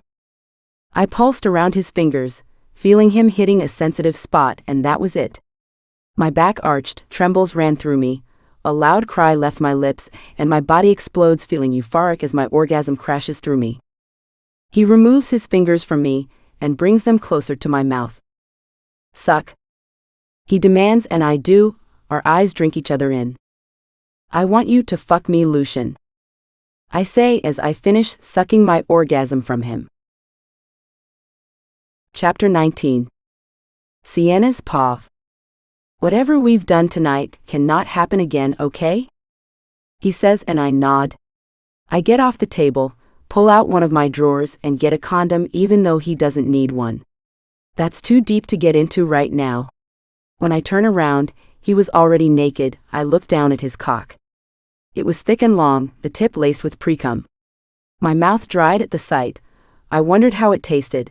I'd learnt how to deep throat, but this was bigger than anything I've seen. How the fuck is that going to fit? Turn around. I turn around and place my hands on my desk. If it's too much, tell me. He removed my skirt, and I nod before a loud cry escaped me. Fuck, you're tight. I felt the stretch of his large size as he slammed himself in me. He'd slid in with ease, unsurprisingly, and didn't move for a second, letting me adjust to him. After a few seconds, his thrusts were ruthless. He was buried so deep in me, and I loved it.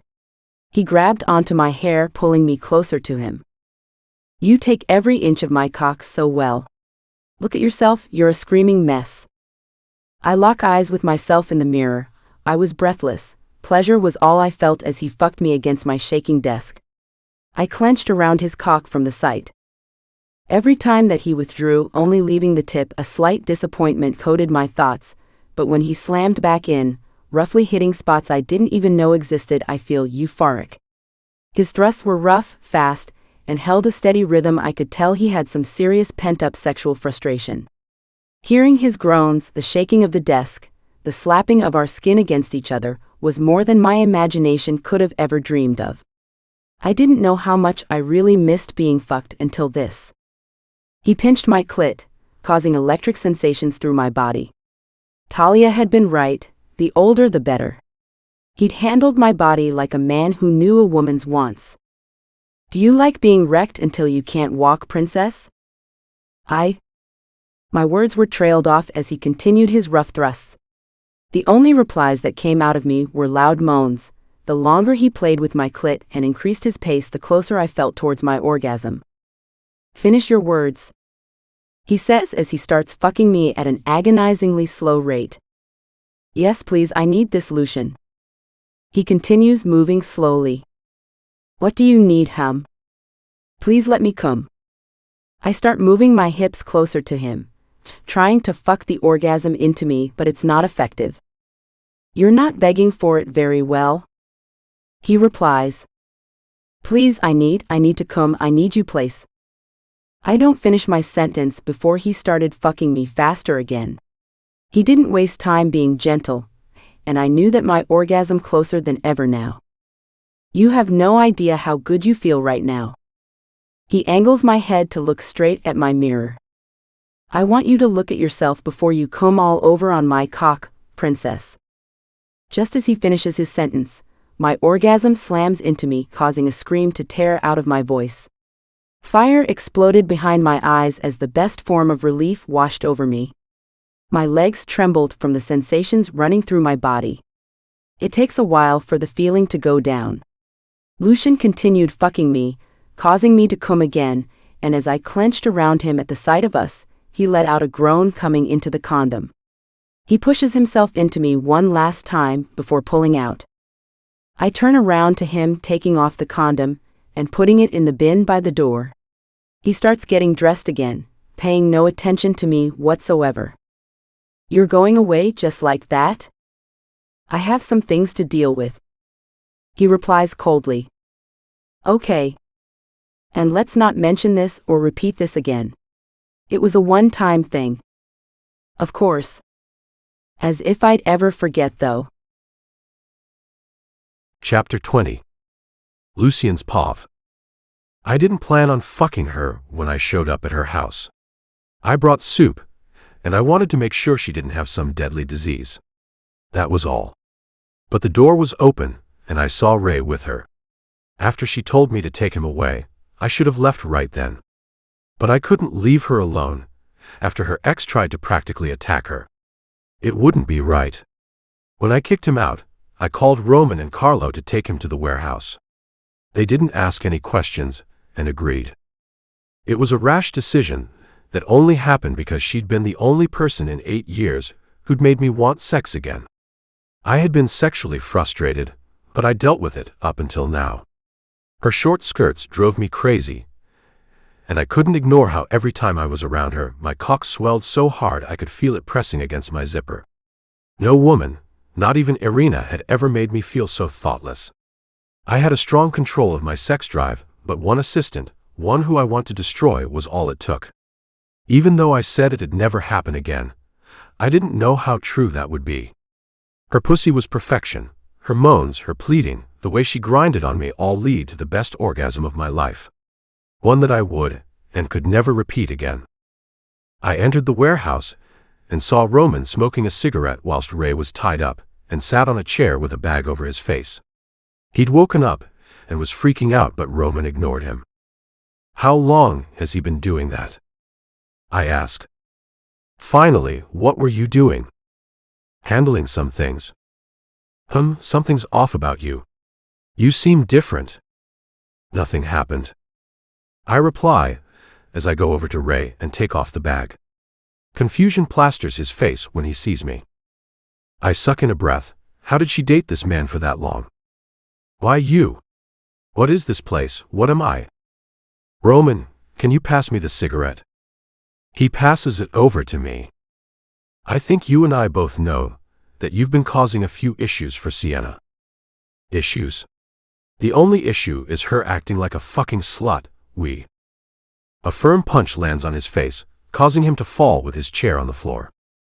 Untie him. I say to Roman, and he does. Ray, stand up. He's still down but awake, with blood dripping out of his mouth. It takes him a good minute before he listens and stands up. When he does, he walks over to me, fists clenched. I see that she gave you some pussy too.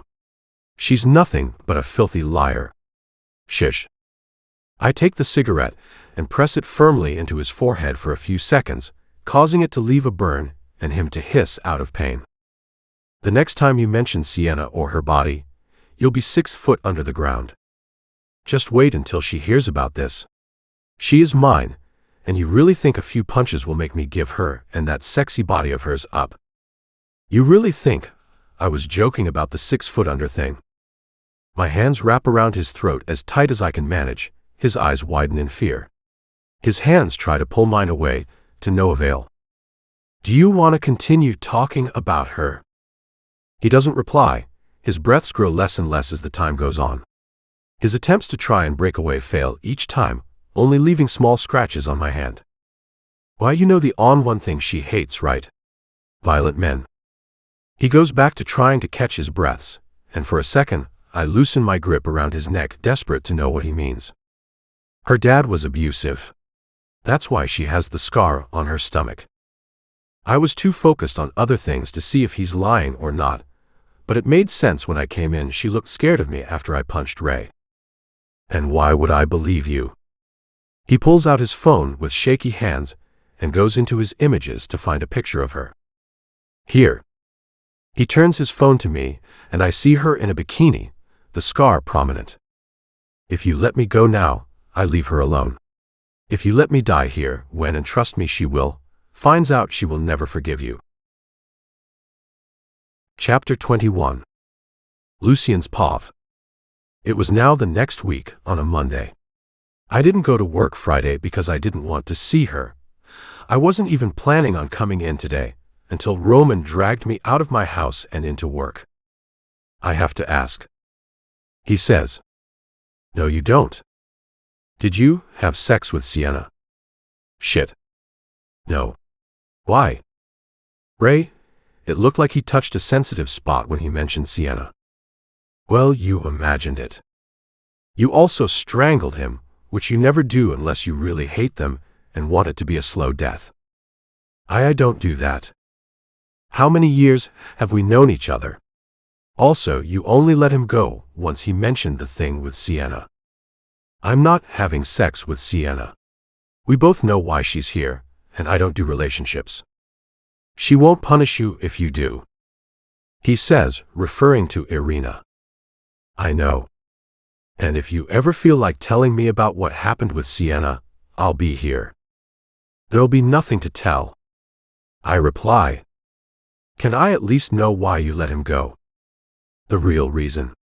I couldn't have his blood on my hands after what he told me.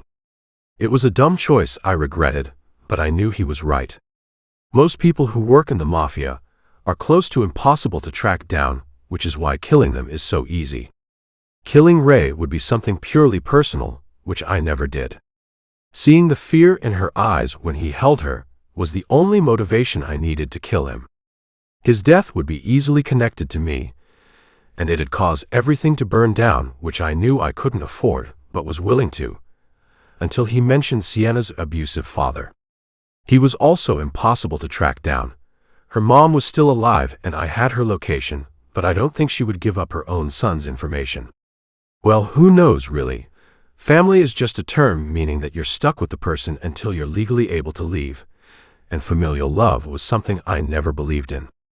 Until Irina and Stasia, but the death of Irina just made me realize the reason why I never wanted to love anyone.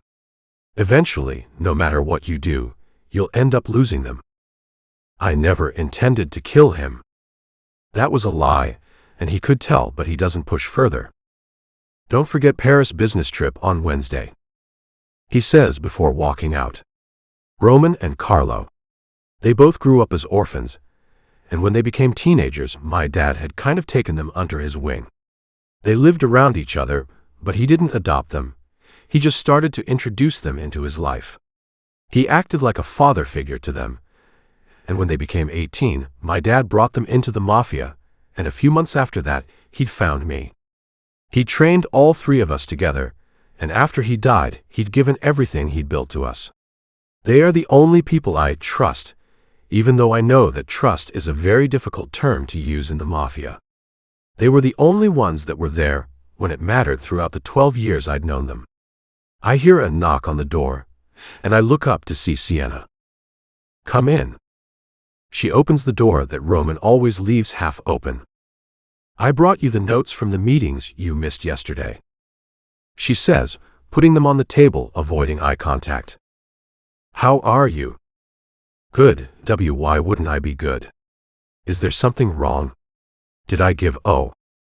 She cuts off her rambling as her chest rises and falls. I'm sorry I ramble when I'm nervous. You're nervous? No. I have a lot of work to do, so I'll get out of your face. The face that was eating you out until you came last Thursday. But I can't say that. We have a business trip to Paris Wednesday. We'll be back Friday. Okay. She stands up and rushes out of the office. Fuck. I look down to see my cock hardening. Chapter 22. Sienna's paw. It had been 5 days since the Thursday. The Thursday since I fucked Lucien, and I haven't told Talia yet.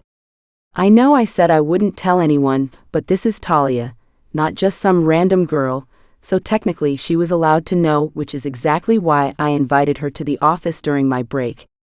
She'd showed up exactly when my break started, and brought my favorite takeout with her.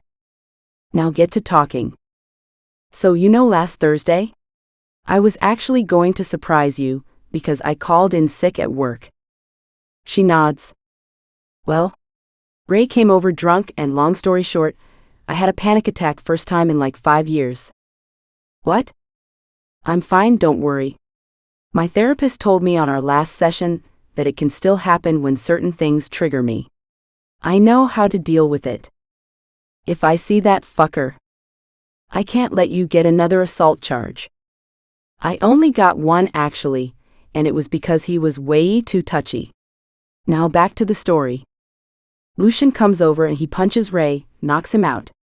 I get annoyed because I was trying to ignore him. Now he's going to want to stick around and check on me. Isn't that good? Yeah, but he'll act like he cares, then ignore me like I'm nothing the next day. We had a little disagreement, and then we fucked. I start to down my drink as I see her jaw drop. You what? I don't reply and just keep drinking. Was it good? How many times? Why? How? She takes my drink away from me. It was good, it only happened once. I don't know why, but he just kissed me and he fucked me on my desk. That's kinda hot, did you tell him? I shake my head. I borrow your condoms so that one-night stands aren't awkward. I'm sorry again. It's not your fault I'm infertile.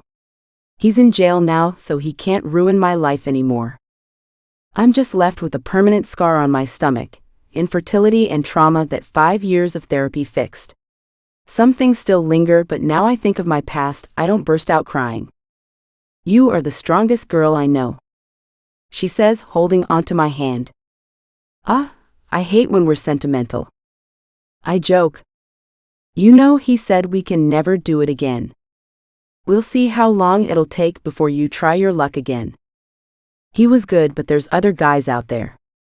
I get a flashback to the sex, wishing that it lasted longer. He was so big though, I whisper. Can I borrow you for a second? A deep familiar voice speaks behind me, causing my heart to skip a beat. Shit. Just my luck. Sure. I reply, ignoring eye contact. He starts walking to his office and I follow. You can sit, he says as we enter. I sit down. I wanted to say. He clears his throat. I'm sorry about last Thursday. I didn't mean for it to happen. It's not your fault, I would do. I cut myself off. It's fine really. I also want you to know why it happened. It was a mistake. This is a bit personal, but it's been a while. I regret it, and I hope we can leave it in the past. We'll see how long that'll last. He still eyes me like he wants to recreate the events of last Thursday. If that's all. I stand up. I'll have your schedule for the day ready after my break, I say before I walk out. Chapter 23. Sienna's paw. Even though I had to wake up at an unforgivable hour this morning, because Lucien blew up my phone with a billion calls, and I slept in the private jet all the way through the ride, it was all worth it because I was in Paris. Even though it was for work. It was only me, him, Roman and Carlo who came.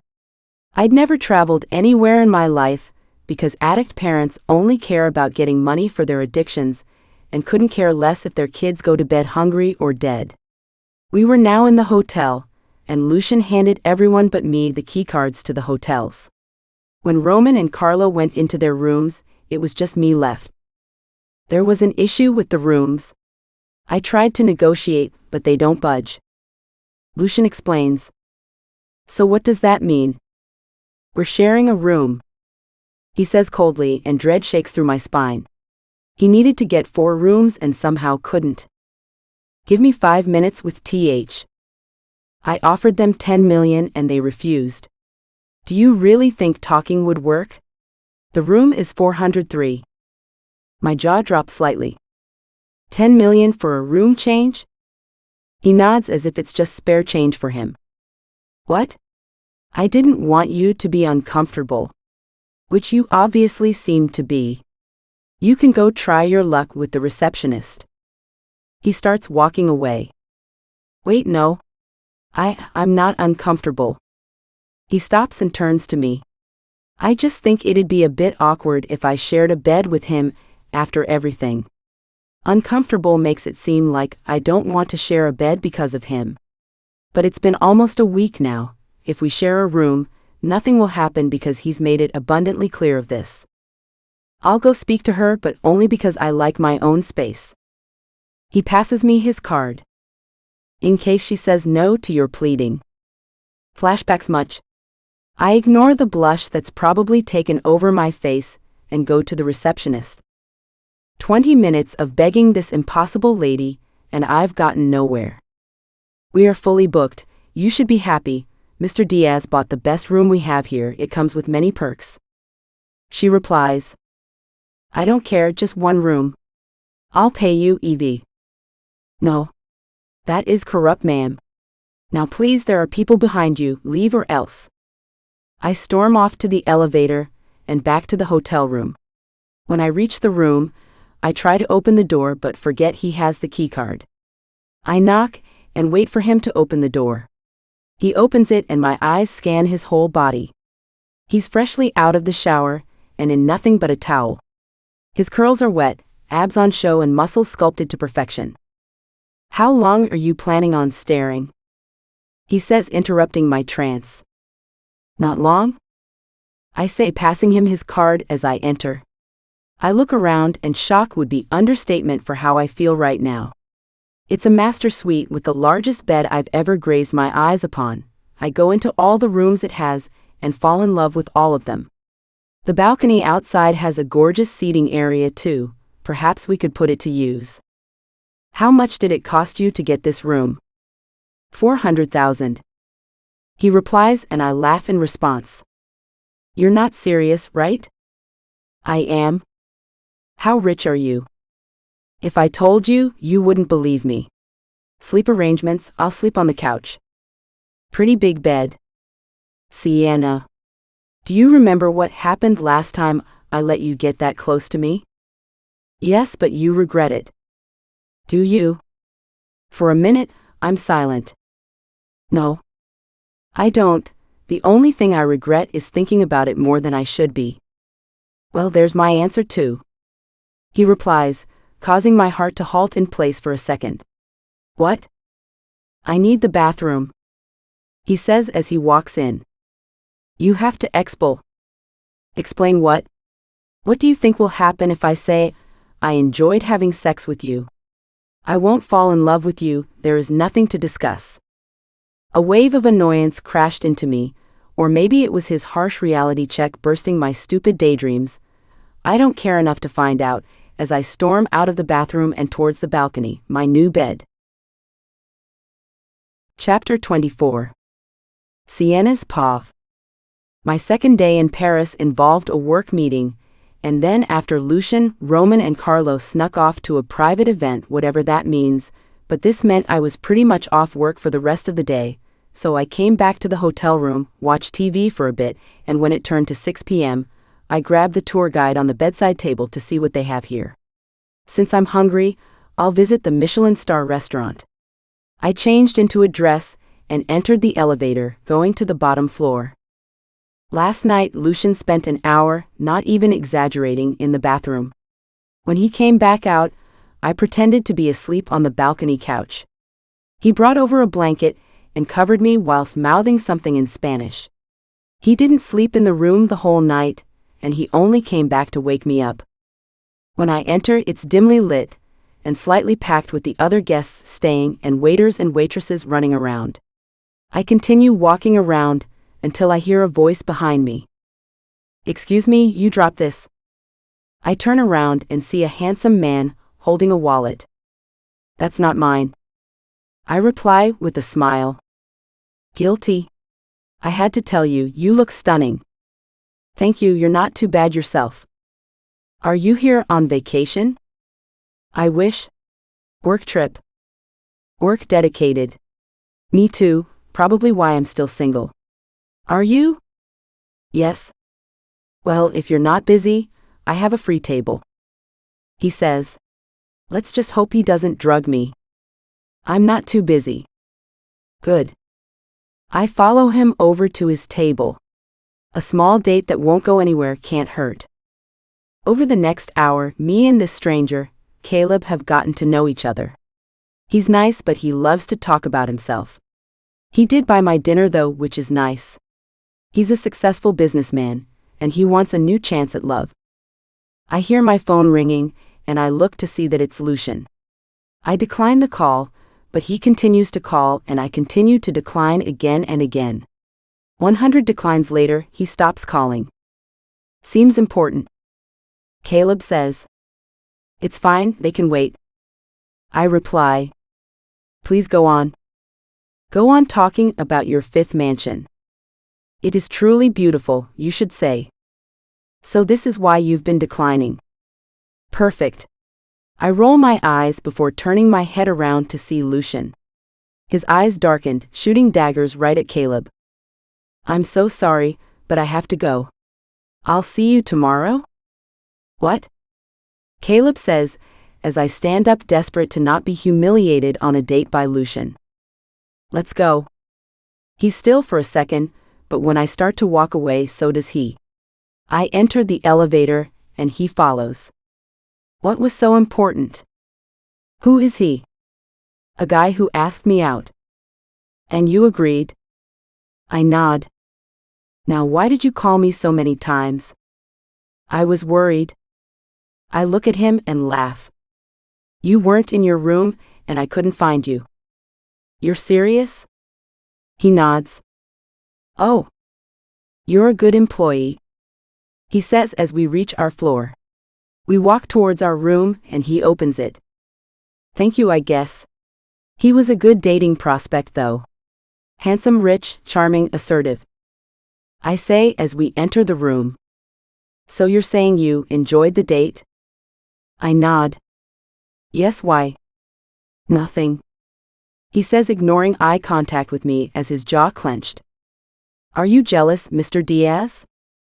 I say sarcastically, but he doesn't reply. He just picks up the TV remote and scrolls through the channels. This is the part where you say no. Still no response.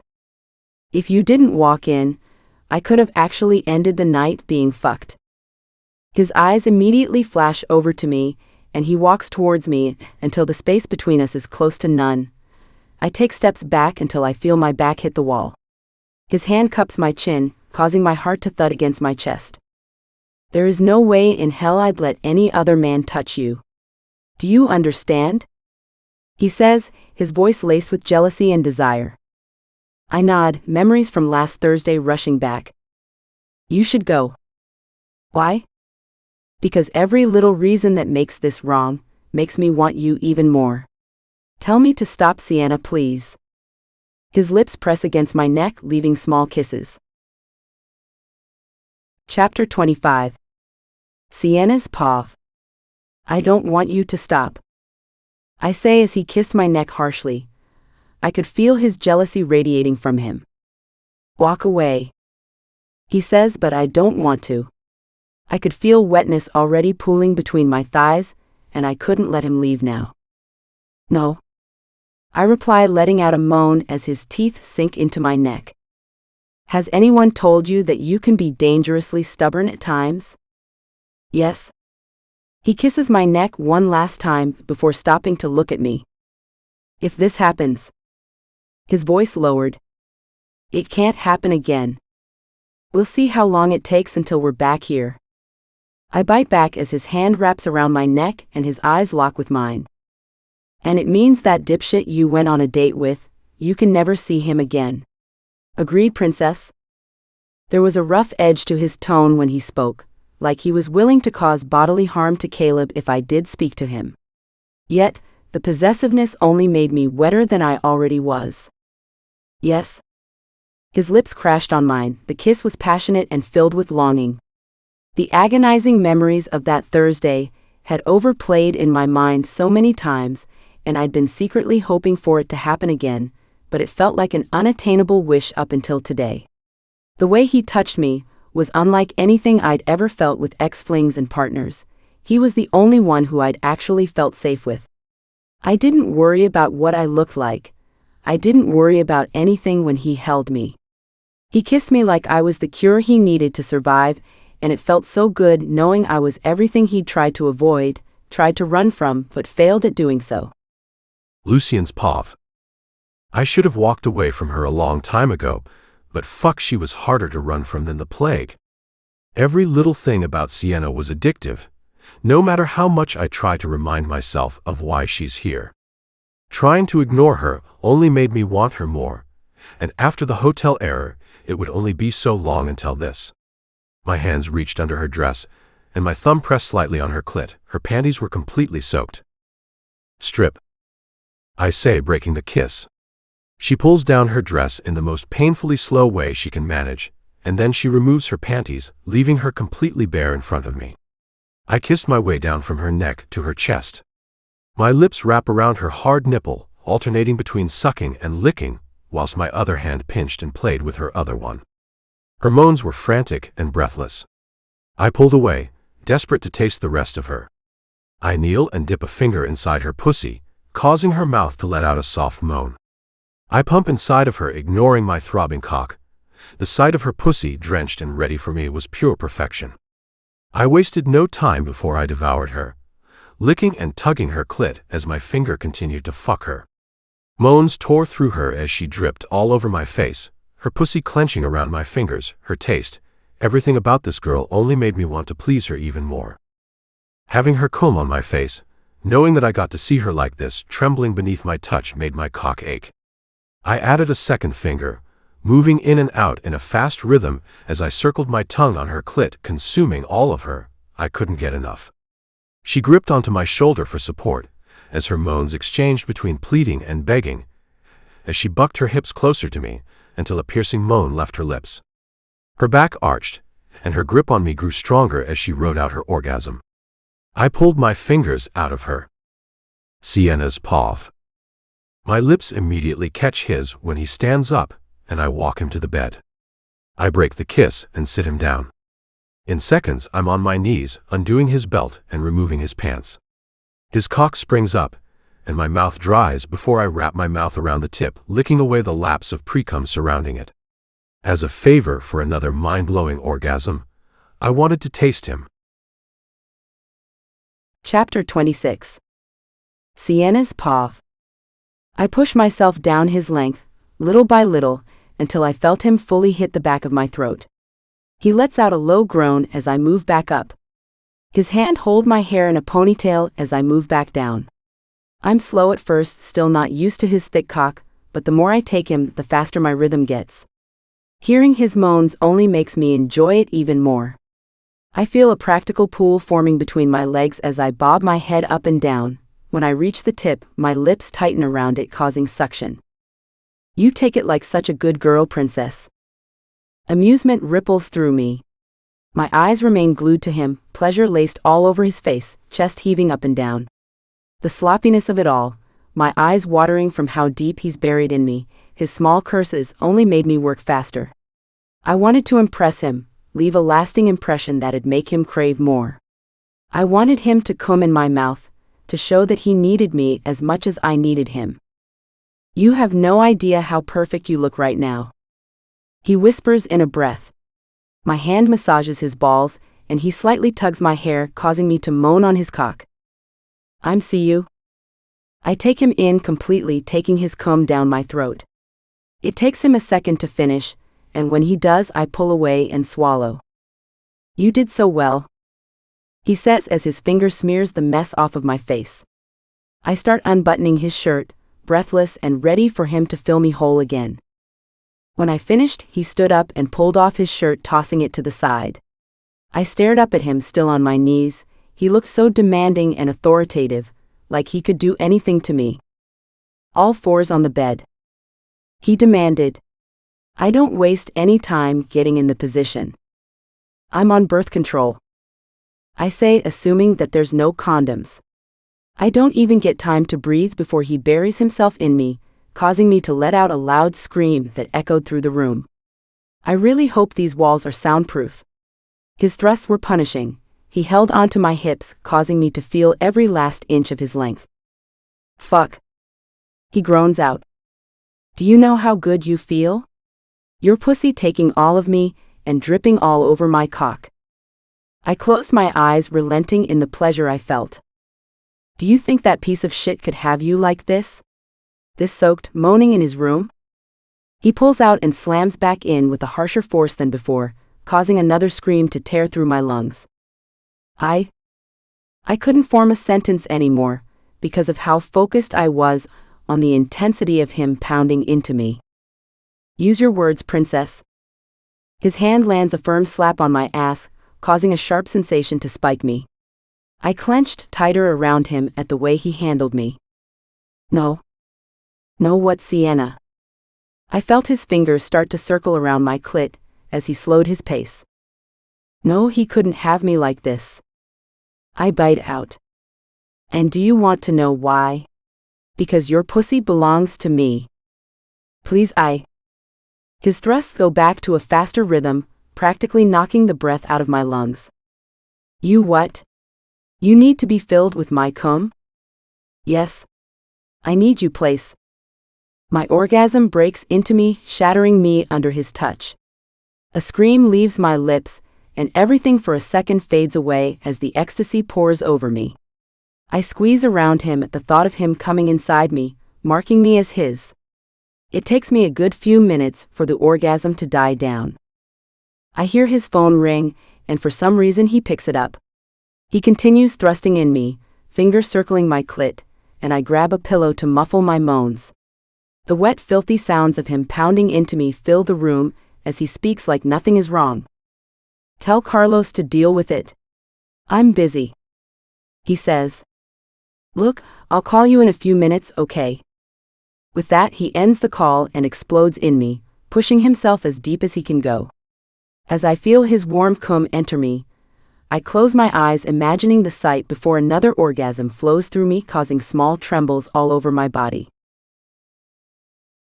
Chapter 27. Sienna's Paw. I'd woken up to kisses across my stomach. When I opened my eyes, I saw that it was Lucien. He was already dressed for the day, and I looked over at the clock to see that it was 10 a.m. When he noticed that I was up, he immediately got out of the bed. "You moan in your sleep?" he says as I sit up. Embarrassment flows through my body.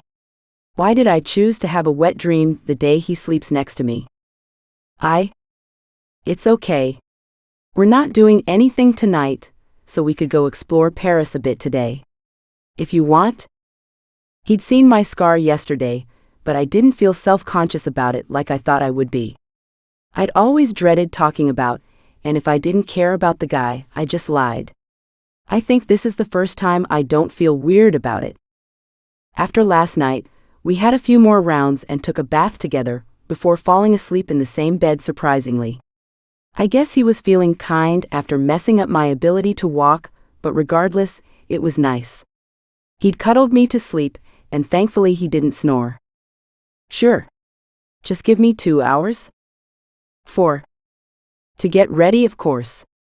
2 hours had passed by quicker than I'd like, but I dressed up in time. Lucien decided to take me on a shopping spree for our casual non-date.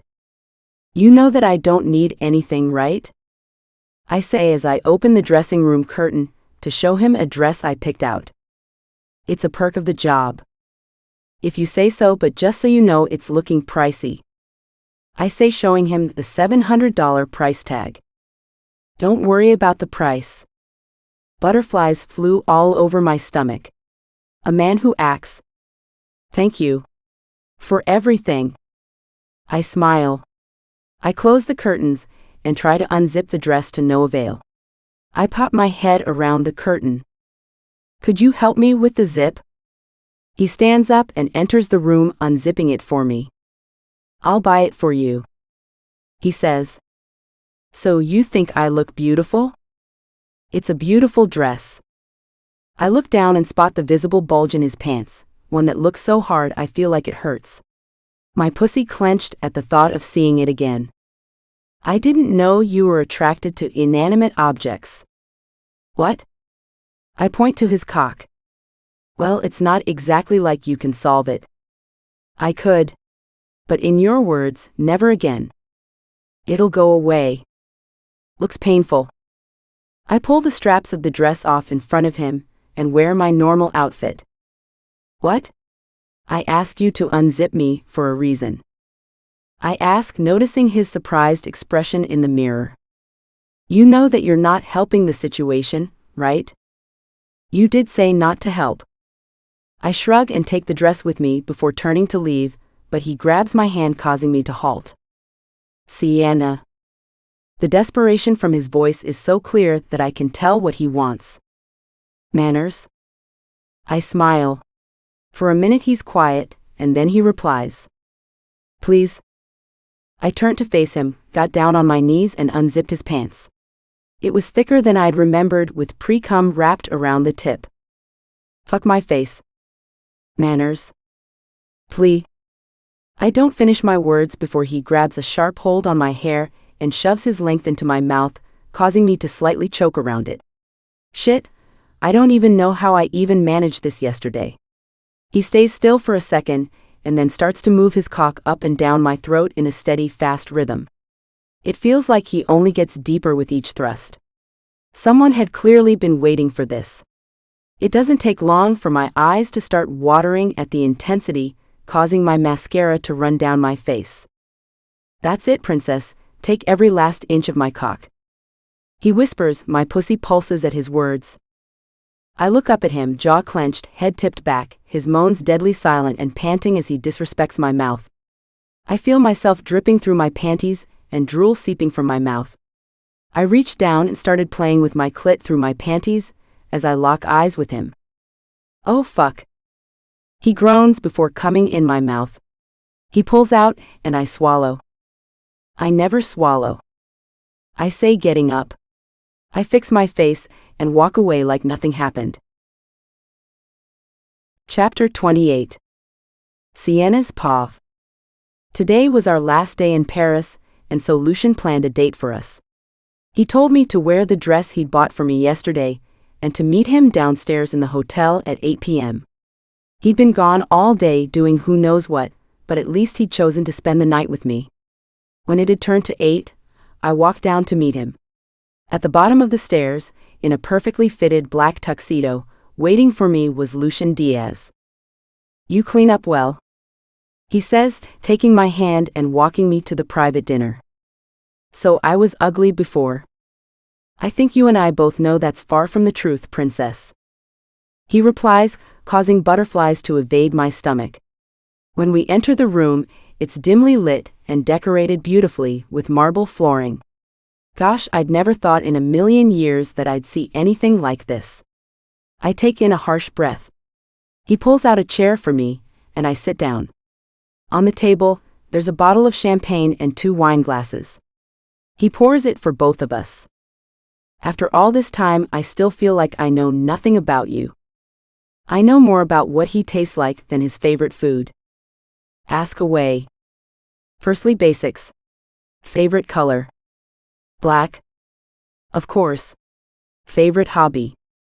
Boxing. No wonder you hit so well. Morning or night? Night? Who's the girl in your office? I bite out.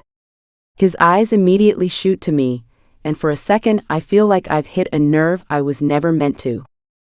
My wife? Well, now ex. She died 8 years ago in a car crash. My stomach sinks. I'm so sorry. Why? It's not like you were there. I open my mouth. I need to tell him, don't I? It's not like I can keep this a secret forever, but nothing comes out. Shit. How long were you married? Is all I can manage. 4 years. She was a good woman, despite what she thought of herself. She was the only woman I'd ever opened up to. He clears his throat and I down my drink. I'm really sorry again. I pour myself more of the champagne and start drinking it. It's not your fault. How did you get your scar? I choke on my drink out of surprise. Are you okay? I nod. I'm not used to telling people. Is it because they don't ask or because you don't tell? I don't tell. I shift in my seat and take in a deep breath. My parents were drug addicts, and whenever things went wrong, my dad would get angry and abuse me. I finish my champagne. It didn't happen every day, it just happened enough. My brother tried to help me, but there was only so much he could do. When he left for college, my dad came home. I don't even know why he was upset, but I was home alone and in the kitchen. He'd done what he does best, but this time I guess he just wanted rid of me. He stabbed you? He says with visible threat in his voice. He grabbed a knife and dragged it into my stomach, just enough to cut me but not enough to kill me. The neighbors heard me screaming and called police. I've not seen or heard from him since. And how are you now? I got put into therapy for many years, so I'm fine now. I don't talk to my mom either. She was never a big help when things were happening. Do you speak to your brother much? Yes, but he's been distant ever since he left.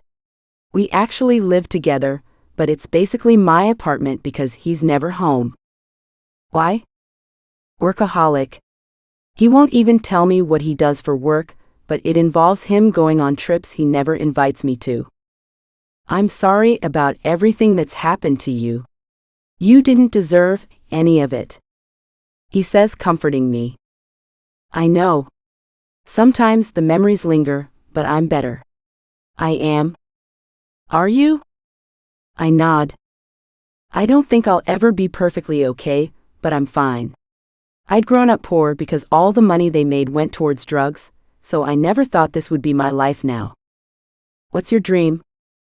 To own my own restaurant.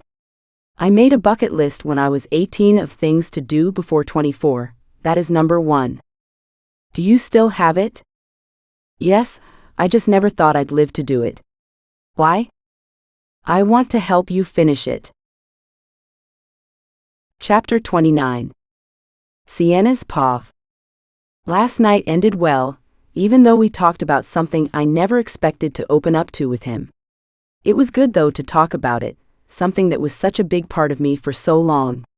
Today we were supposed to go back home, but after my mention of the bucket list, Lucien asked me to come to his house to discuss it further.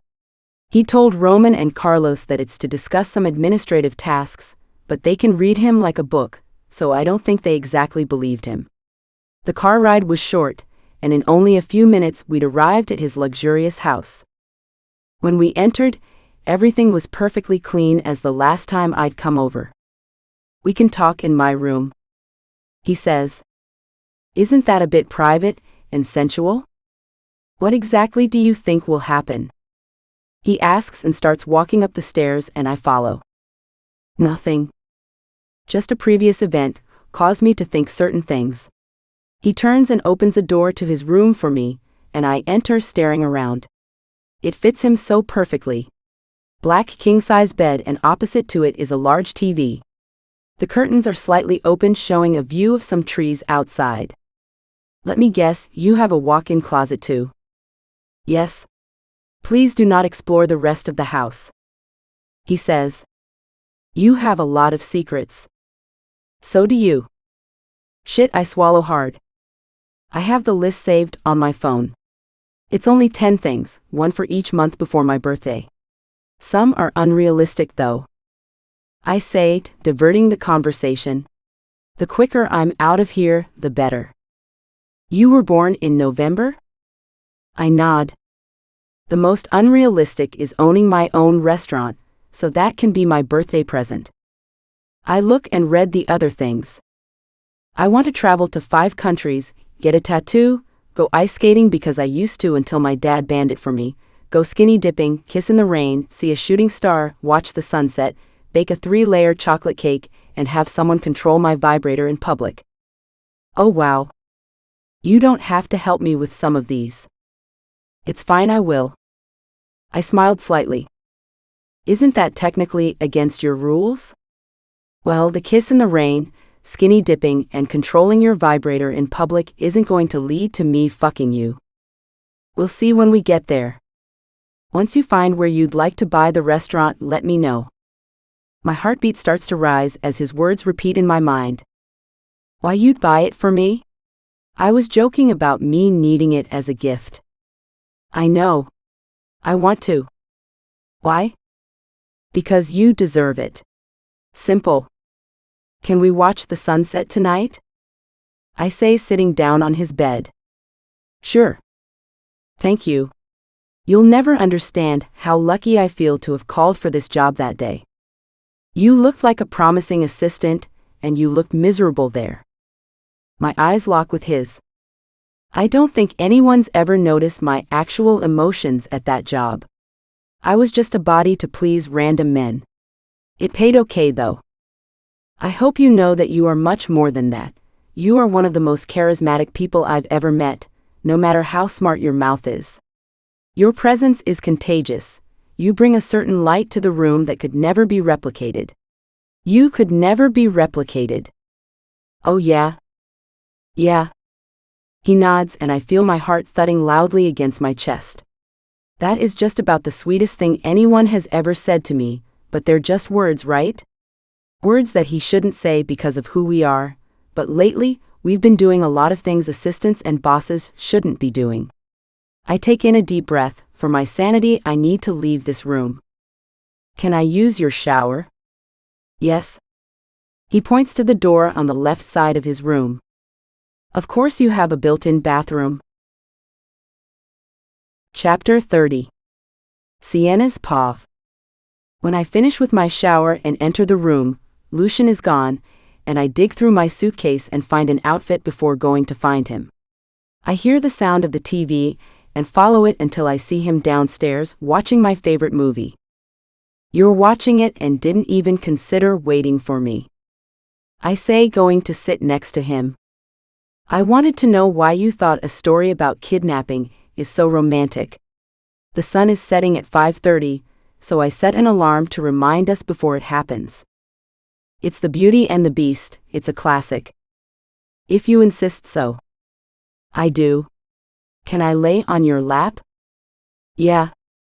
I lay my head down on his lap with my head facing the TV. I had fun in Paris. I say as his hands stroke through my hair. Which part? All of it. I've never been anywhere. I've always wanted to travel, but I bite my lower lip.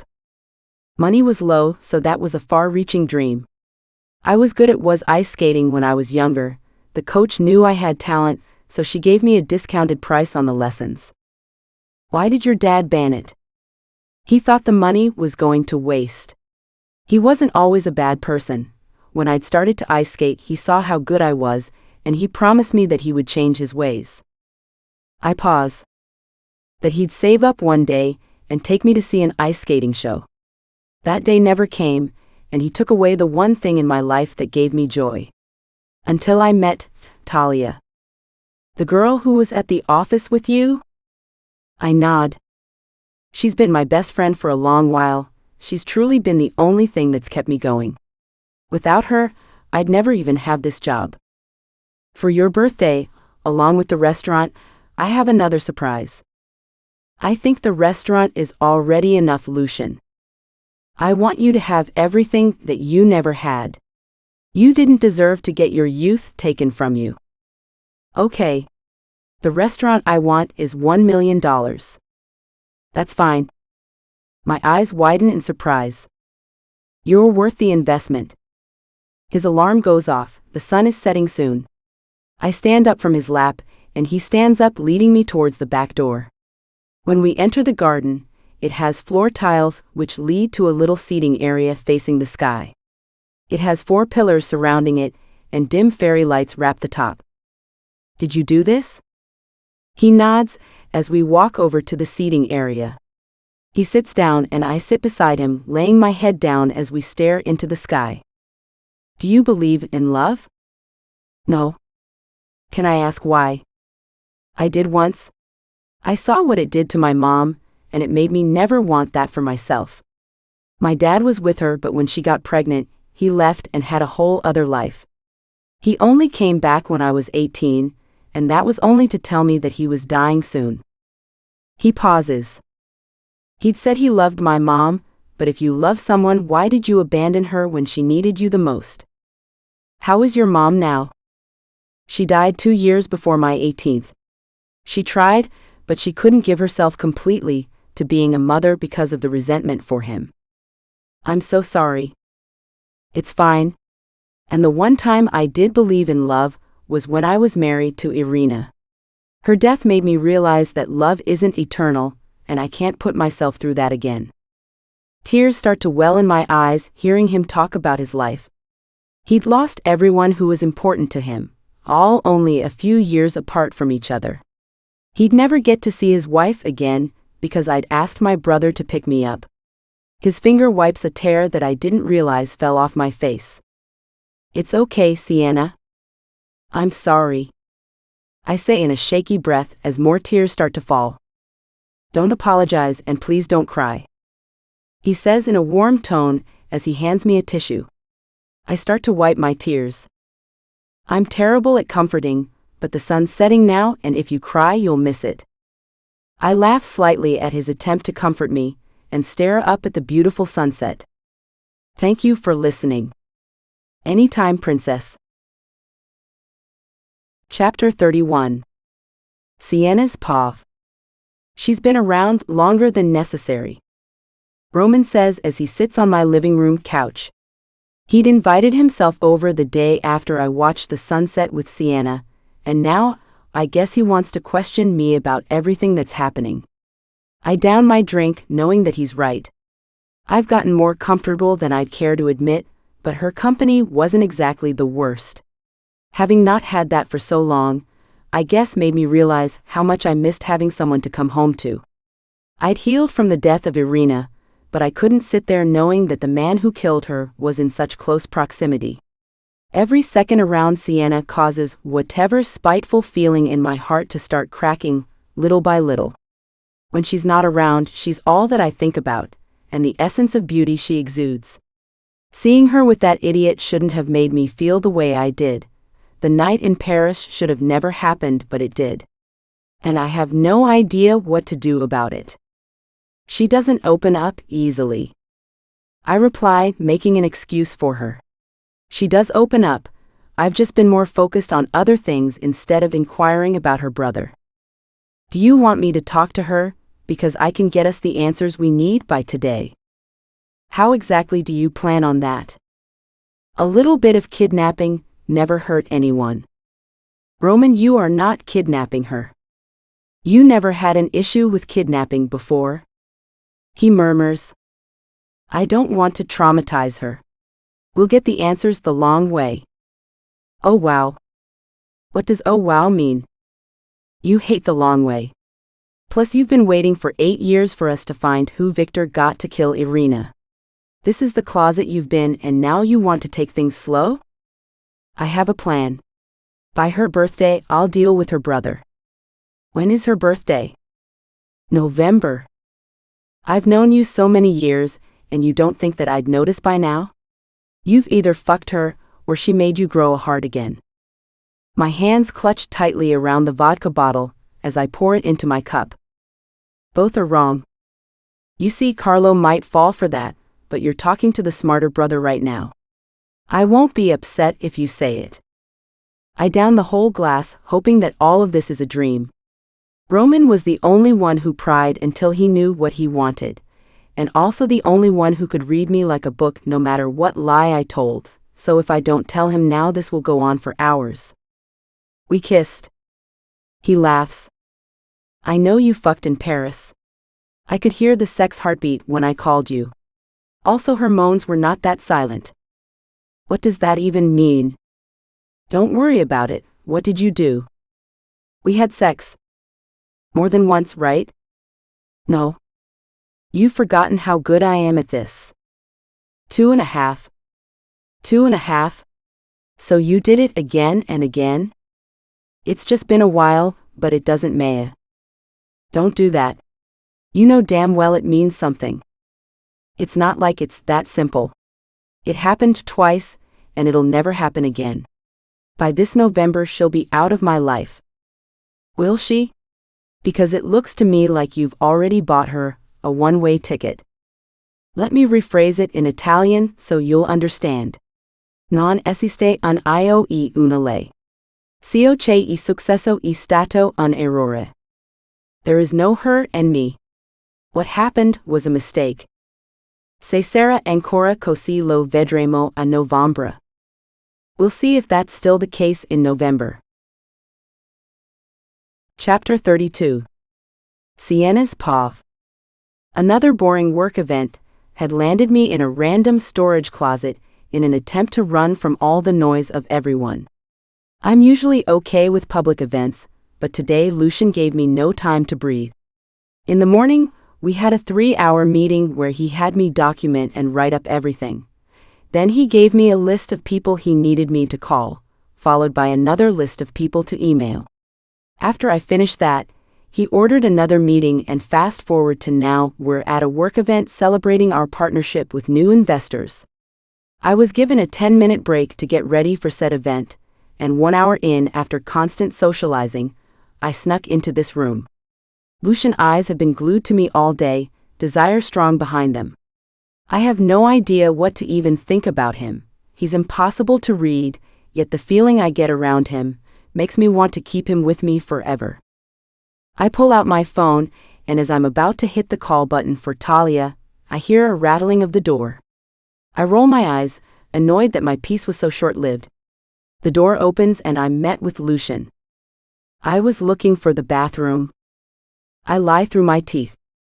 Sure. I could sense you were going to run away. I'd been bombarding you today. He responds. You did say the job would be demanding. I was just burnt out today. I'll get back out though. I start walking towards the door, but as I reach for the handle, he grabs my hand, causing me to turn back to look at him. You don't have to. I raise a brow. We can leave a little early. Won't they miss you? They'll survive. He pulls out his keys. Where do you want to go? Your house. I want a full tour. I say, smiling. A far stretch because he's secretive about his space, but still worth a shot asking. Okay. He replies, leaving me surprised yet amused. Are you serious? He nods, and with that, we leave the work event in his car, this time a Mercedes-Benz. When we arrive at his house, it's quiet, and I feel a warmth remembering what happened the last time I came here. I'd never opened up to anyone that early before, and after therapy, I'd always tried to run from my past because I didn't want to ever remember it, but letting it out again made me feel a burden being lifted off my shoulders. Treating it as something that wasn't important, passing it under the rug as something that just happened, was a mistake. I wouldn't be the girl I am today without my childhood. It was bad, yes, but it taught me what I wanted for myself. It taught me to choose myself and not stay when they show their true colors.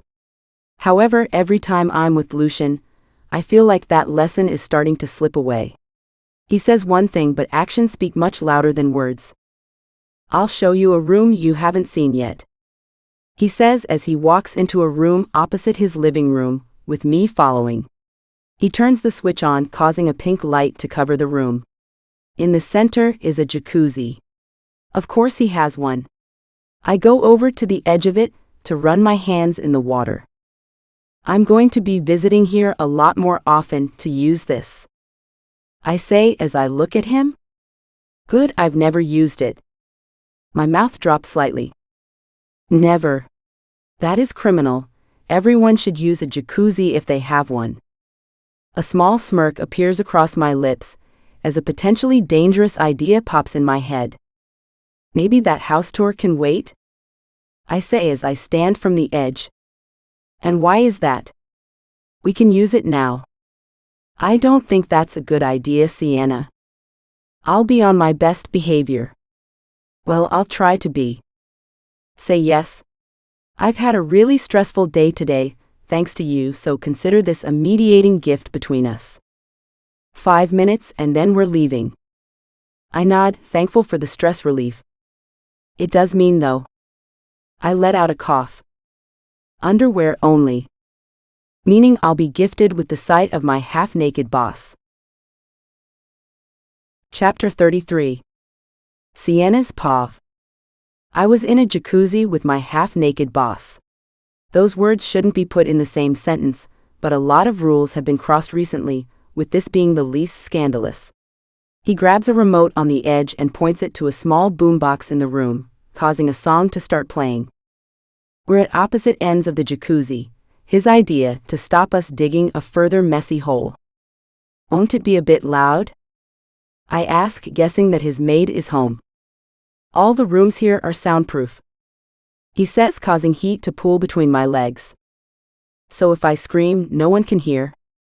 What kind of screaming are you planning on doing? He says as he changes the song.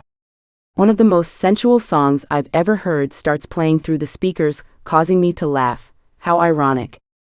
The kind of screaming that song can help cover. I take in a sharp breath as I admire him. He was built to pure perfection. My hands ache to touch and trace across his abs, to have his hands touch and roam through my body. 5 minutes, my ass. Truth or dare?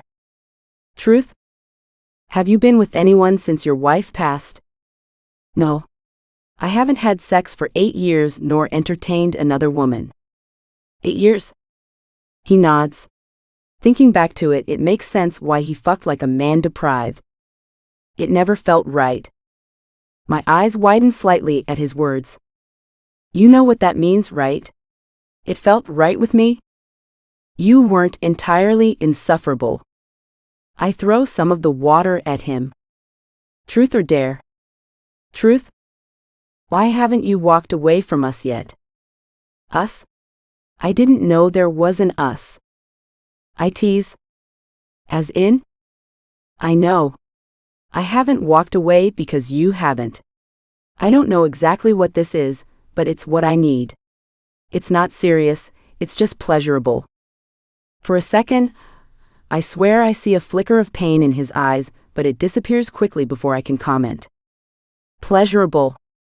He repeats back to himself. His eyes burn into my skin like he's seeing and hearing every little thought in my mind, causing goosebumps to bead on my skin. What exactly was pleasurable, princess? You know. I'm not sure I do. You kissing me was pleasurable. You eating me out was pleasurable.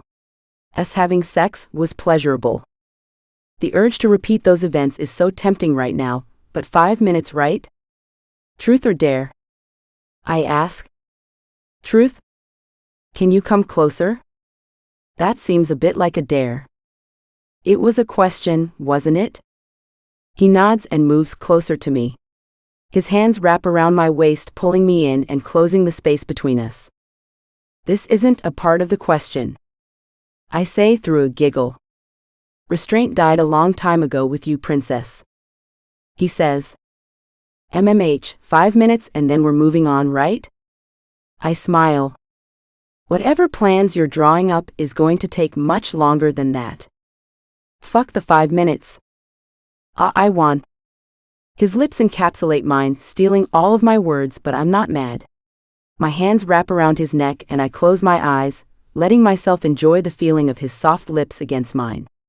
The kiss is slow at first, more sensual than our first ever kiss, but he doesn't take long to start entangling his lips with mine. The kiss grows more intense as his hands reach down and grab a hold on my ass, pressing slightly into it, causing me to moan into the kiss at the minute pain. My heart rate beats so fast against my chest, I can hear it pounding in my ears. Our tongues explore each other's mouths. I miss the feeling of him kissing me. I miss the way his kisses made me practically melt. I miss the way his kisses claimed me, and made me forget about who we were, and why this should have finished the moment it started. I feel his desperation through the kiss. He desired me, and I wasn't absolutely insane for thinking it. Chapter 34. Sienna's paw. His lips move down to the hollow of my neck, kissing against my sensitive spot as his hand undoes my black lacy bra. As it falls, he throws it across the room. His hand palmed my boob, sweeping a hand over my hard nipple. Is it safe to say that your "this will never happen" Ogden speech is out the window? I ask, moaning at the end when his fingers tugged at my nipples. Do you want this, Sienna? He says against my neck. The sound of my name on his lips made me grow embarrassingly wet. Yes. I'm done with the speech. He says as he continues his slow kisses on my neck. I'm desperate for you, princess.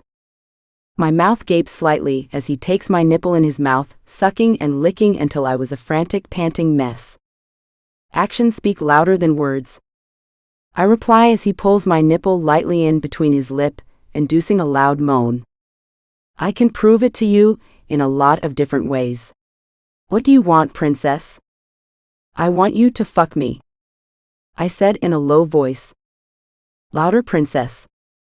He answers back as his hand pulls my panties to the side and a finger slides in. He pushed it deep and pulled out again, repeating it at a slow, agonizing pace. A loud moan leaves my lips as his pace quickens.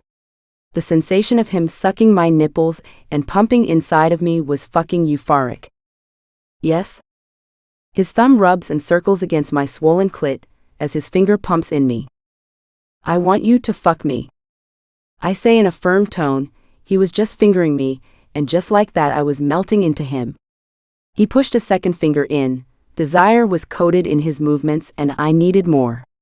More of him, more of his body, more of everything. The more he finger fucked me, the closer I felt towards my orgasm, and I chased after the feeling. I thrust myself to the rhythm of his hands.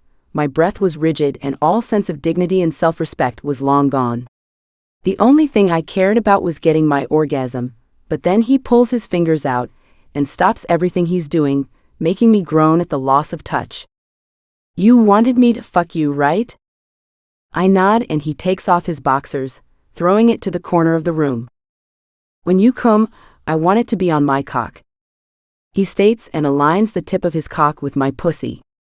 I felt how drenched I was as he slides into me slowly. I tip my head back and let out a loud cry at the adjustment. I should have been used to this by now, but fuck, my body was not used to his size. You can take every little inch, can't you? He says as he continues pushing himself in. I nod and he pulls out before sliding back in again, fully. He repeats the process, fucking me in a slow, steady pace. Faster, Lucien, He slammed into me so harshly, all the air in my lungs evaporates. I can feel his desperation, as he practically destroyed my insides. His thrusts had me holding onto his back, with my fingers digging onto him for support. The way he moved in me was perfect. The room was filled with my screams, his low grunts and the sounds of our skin-to-skin clapping as he filled me whole.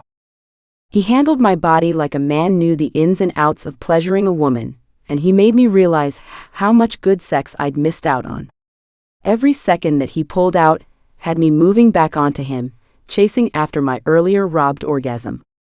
His touch was brutal, yet that made it all the more enjoyable. No amount of words could describe the way I felt when he touched me.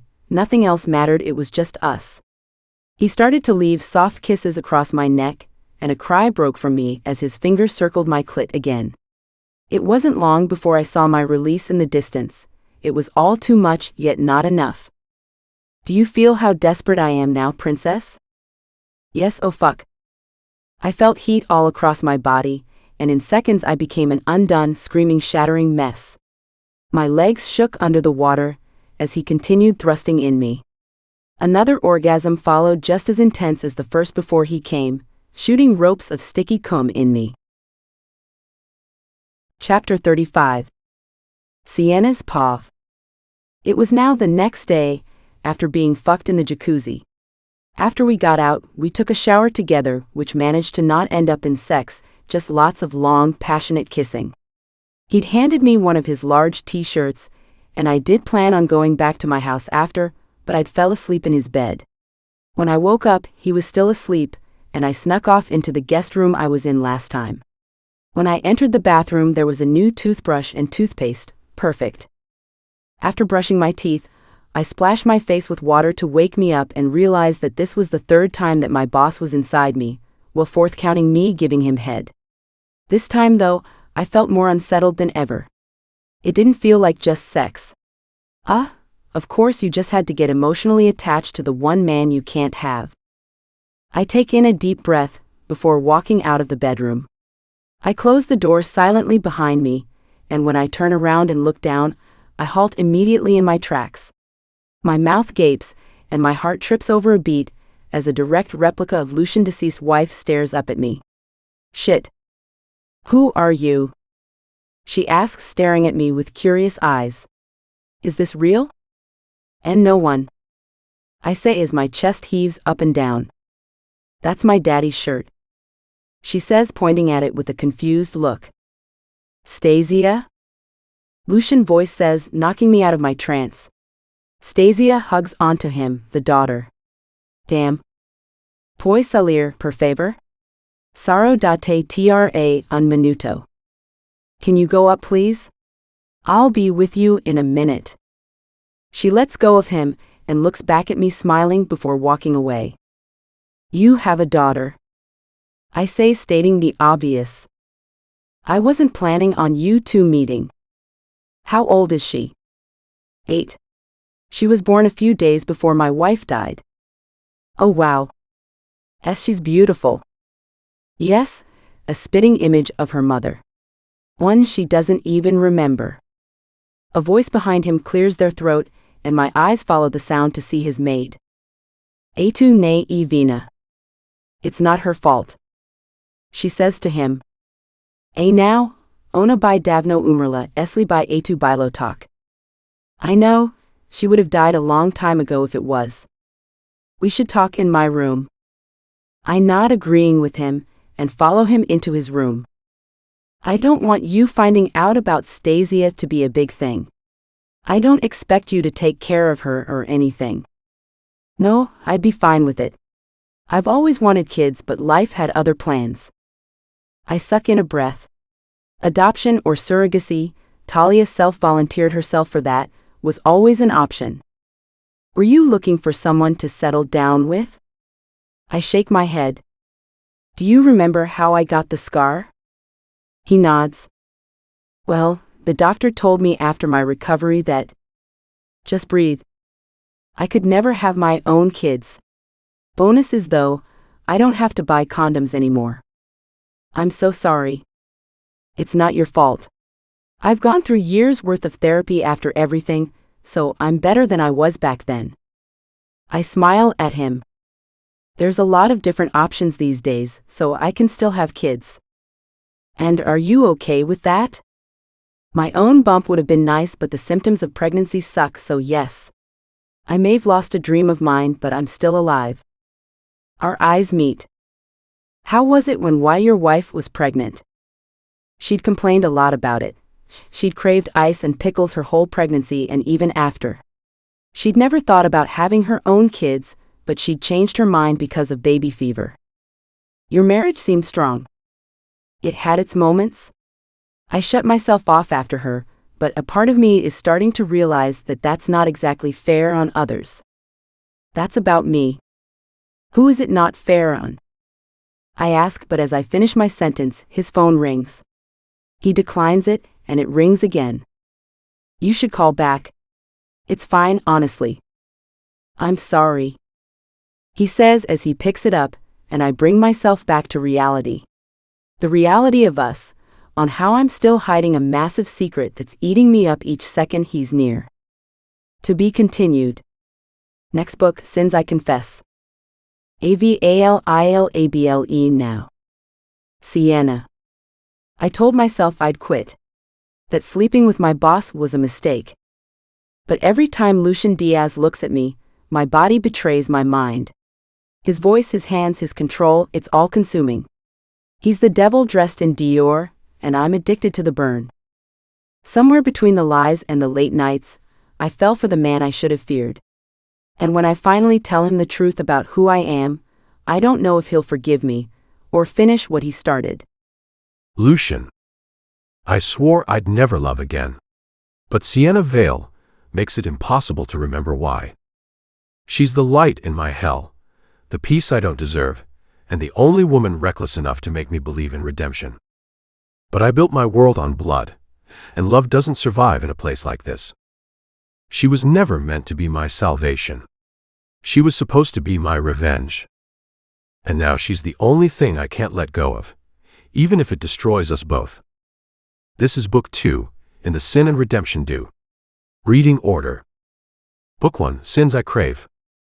Book 2, Sins I Confess. A dark, slow-burn, spicy mafia romance of lust, lies, and dangerous love. When vengeance meets desire, someone's heart won't survive.